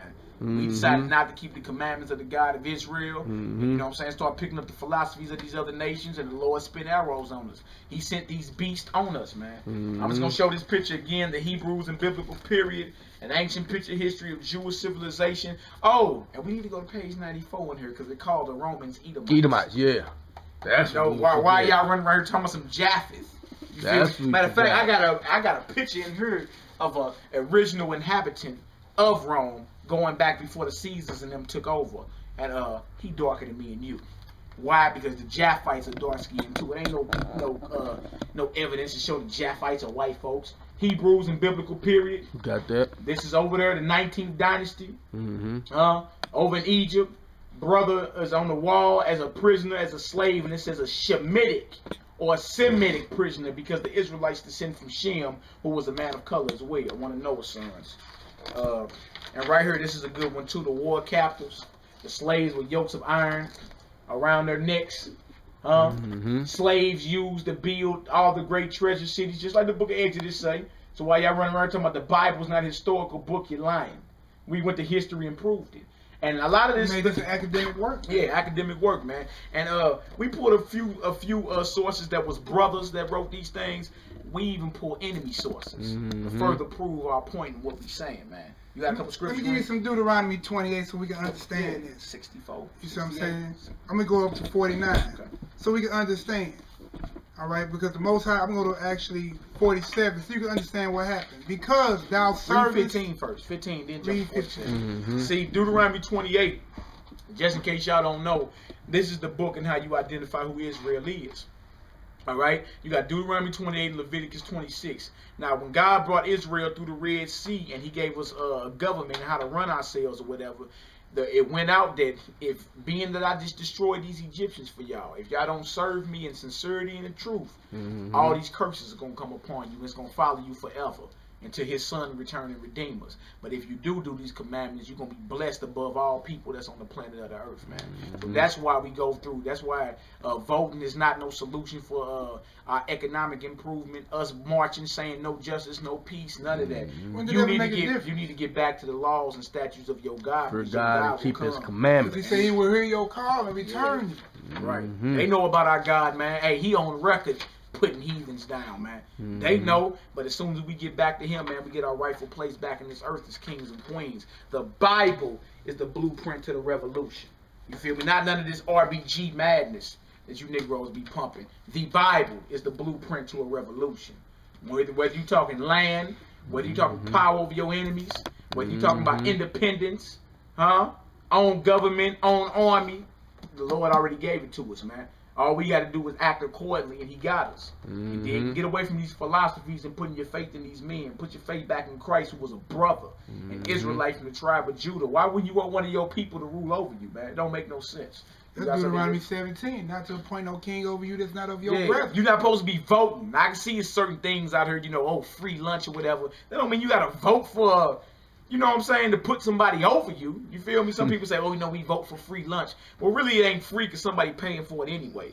So how long we going to be smooching and begging for our enemies to straight feed us, man? Exactly. That ain't free lunch anyway. We should be somebody paying for it. We should be self-sufficient. And he gave us the blueprint in Acts chapter 4 and chapter 5 of how we sustain as a nation, man. Basically, we live amongst each other. Nobody lacks nothing. We bring all our resources together, and everything's divided up based off necessity. If you want anything extra or want, you got to get out there and grind for yourself. You feel me? But everybody that's amongst the fold is looked out for. It ain't nobody rich, ain't nobody poor. Go ahead, bro. We're at Deuteronomy 28 and 15 before we close it out. But it shall come to pass, if thou wilt not hearken unto the voice of the Lord thy God, to observe to do all his commandments and his statutes, which I have commanded thee this day, that all these curses shall come upon thee and overtake thee. All these curses, everything from verse 15 on down, will happen to the children of Israel because as history shows and as the Bible shows, they didn't keep the commandments. So get about the religious philosophies and get back into the commandments of God in faith of his son Christ, because he is the sacrifice for Israel. Get back to the Father. Understand, for those who believe in DNA, Mm-hmm. this is your genetic marker. Check this out. And they shall be upon thee for a sign. For what? A sign and a wonder. And upon thy seed forever. Forever. Because thou servest not the Lord thy God with joyfulness and gladness of heart, for abundance of all things. That's what we were just talking about. Therefore shalt thou serve thy enemies, which the Lord shall send against thee, in hunger, and in thirst, and in nakedness, and in the want of all things. And in want of all things. If you depend on your historical enemy to feed you, clothe you, welfare, child welfare, support, house, all that, man. You know what I'm saying? Section 8, public housing. Yeah, we depend on our enemy. So don't, food stamps, medical, so shots. Exactly. So us being, clothes, we in a position, shoes, what are we in a position cars, of doing? Asking them for everything. And thinking that this is free. You know what I'm saying? I'm thinking that we free. You not free. Y'all don't even long to go home, man. Proverbs 22:7 say the borrower is servant to the lender. Servant. If you in a position where you're borrowing everything, you actually serve the lender. We are still in the master and slave society, man. Go ahead, it says, and he shall put a yoke of iron upon thy neck. We just seen that then and seen it now. We showed the pictures, yokes of iron. The Lord shall bring a nation against thee from afar, from the ends of the earth. So this ain't here, it's from another end. Yep, the end of the earth. As swift as the eagle's flight. Just like every Babylonian captivity, even this one. What's your national symbol? The eagle.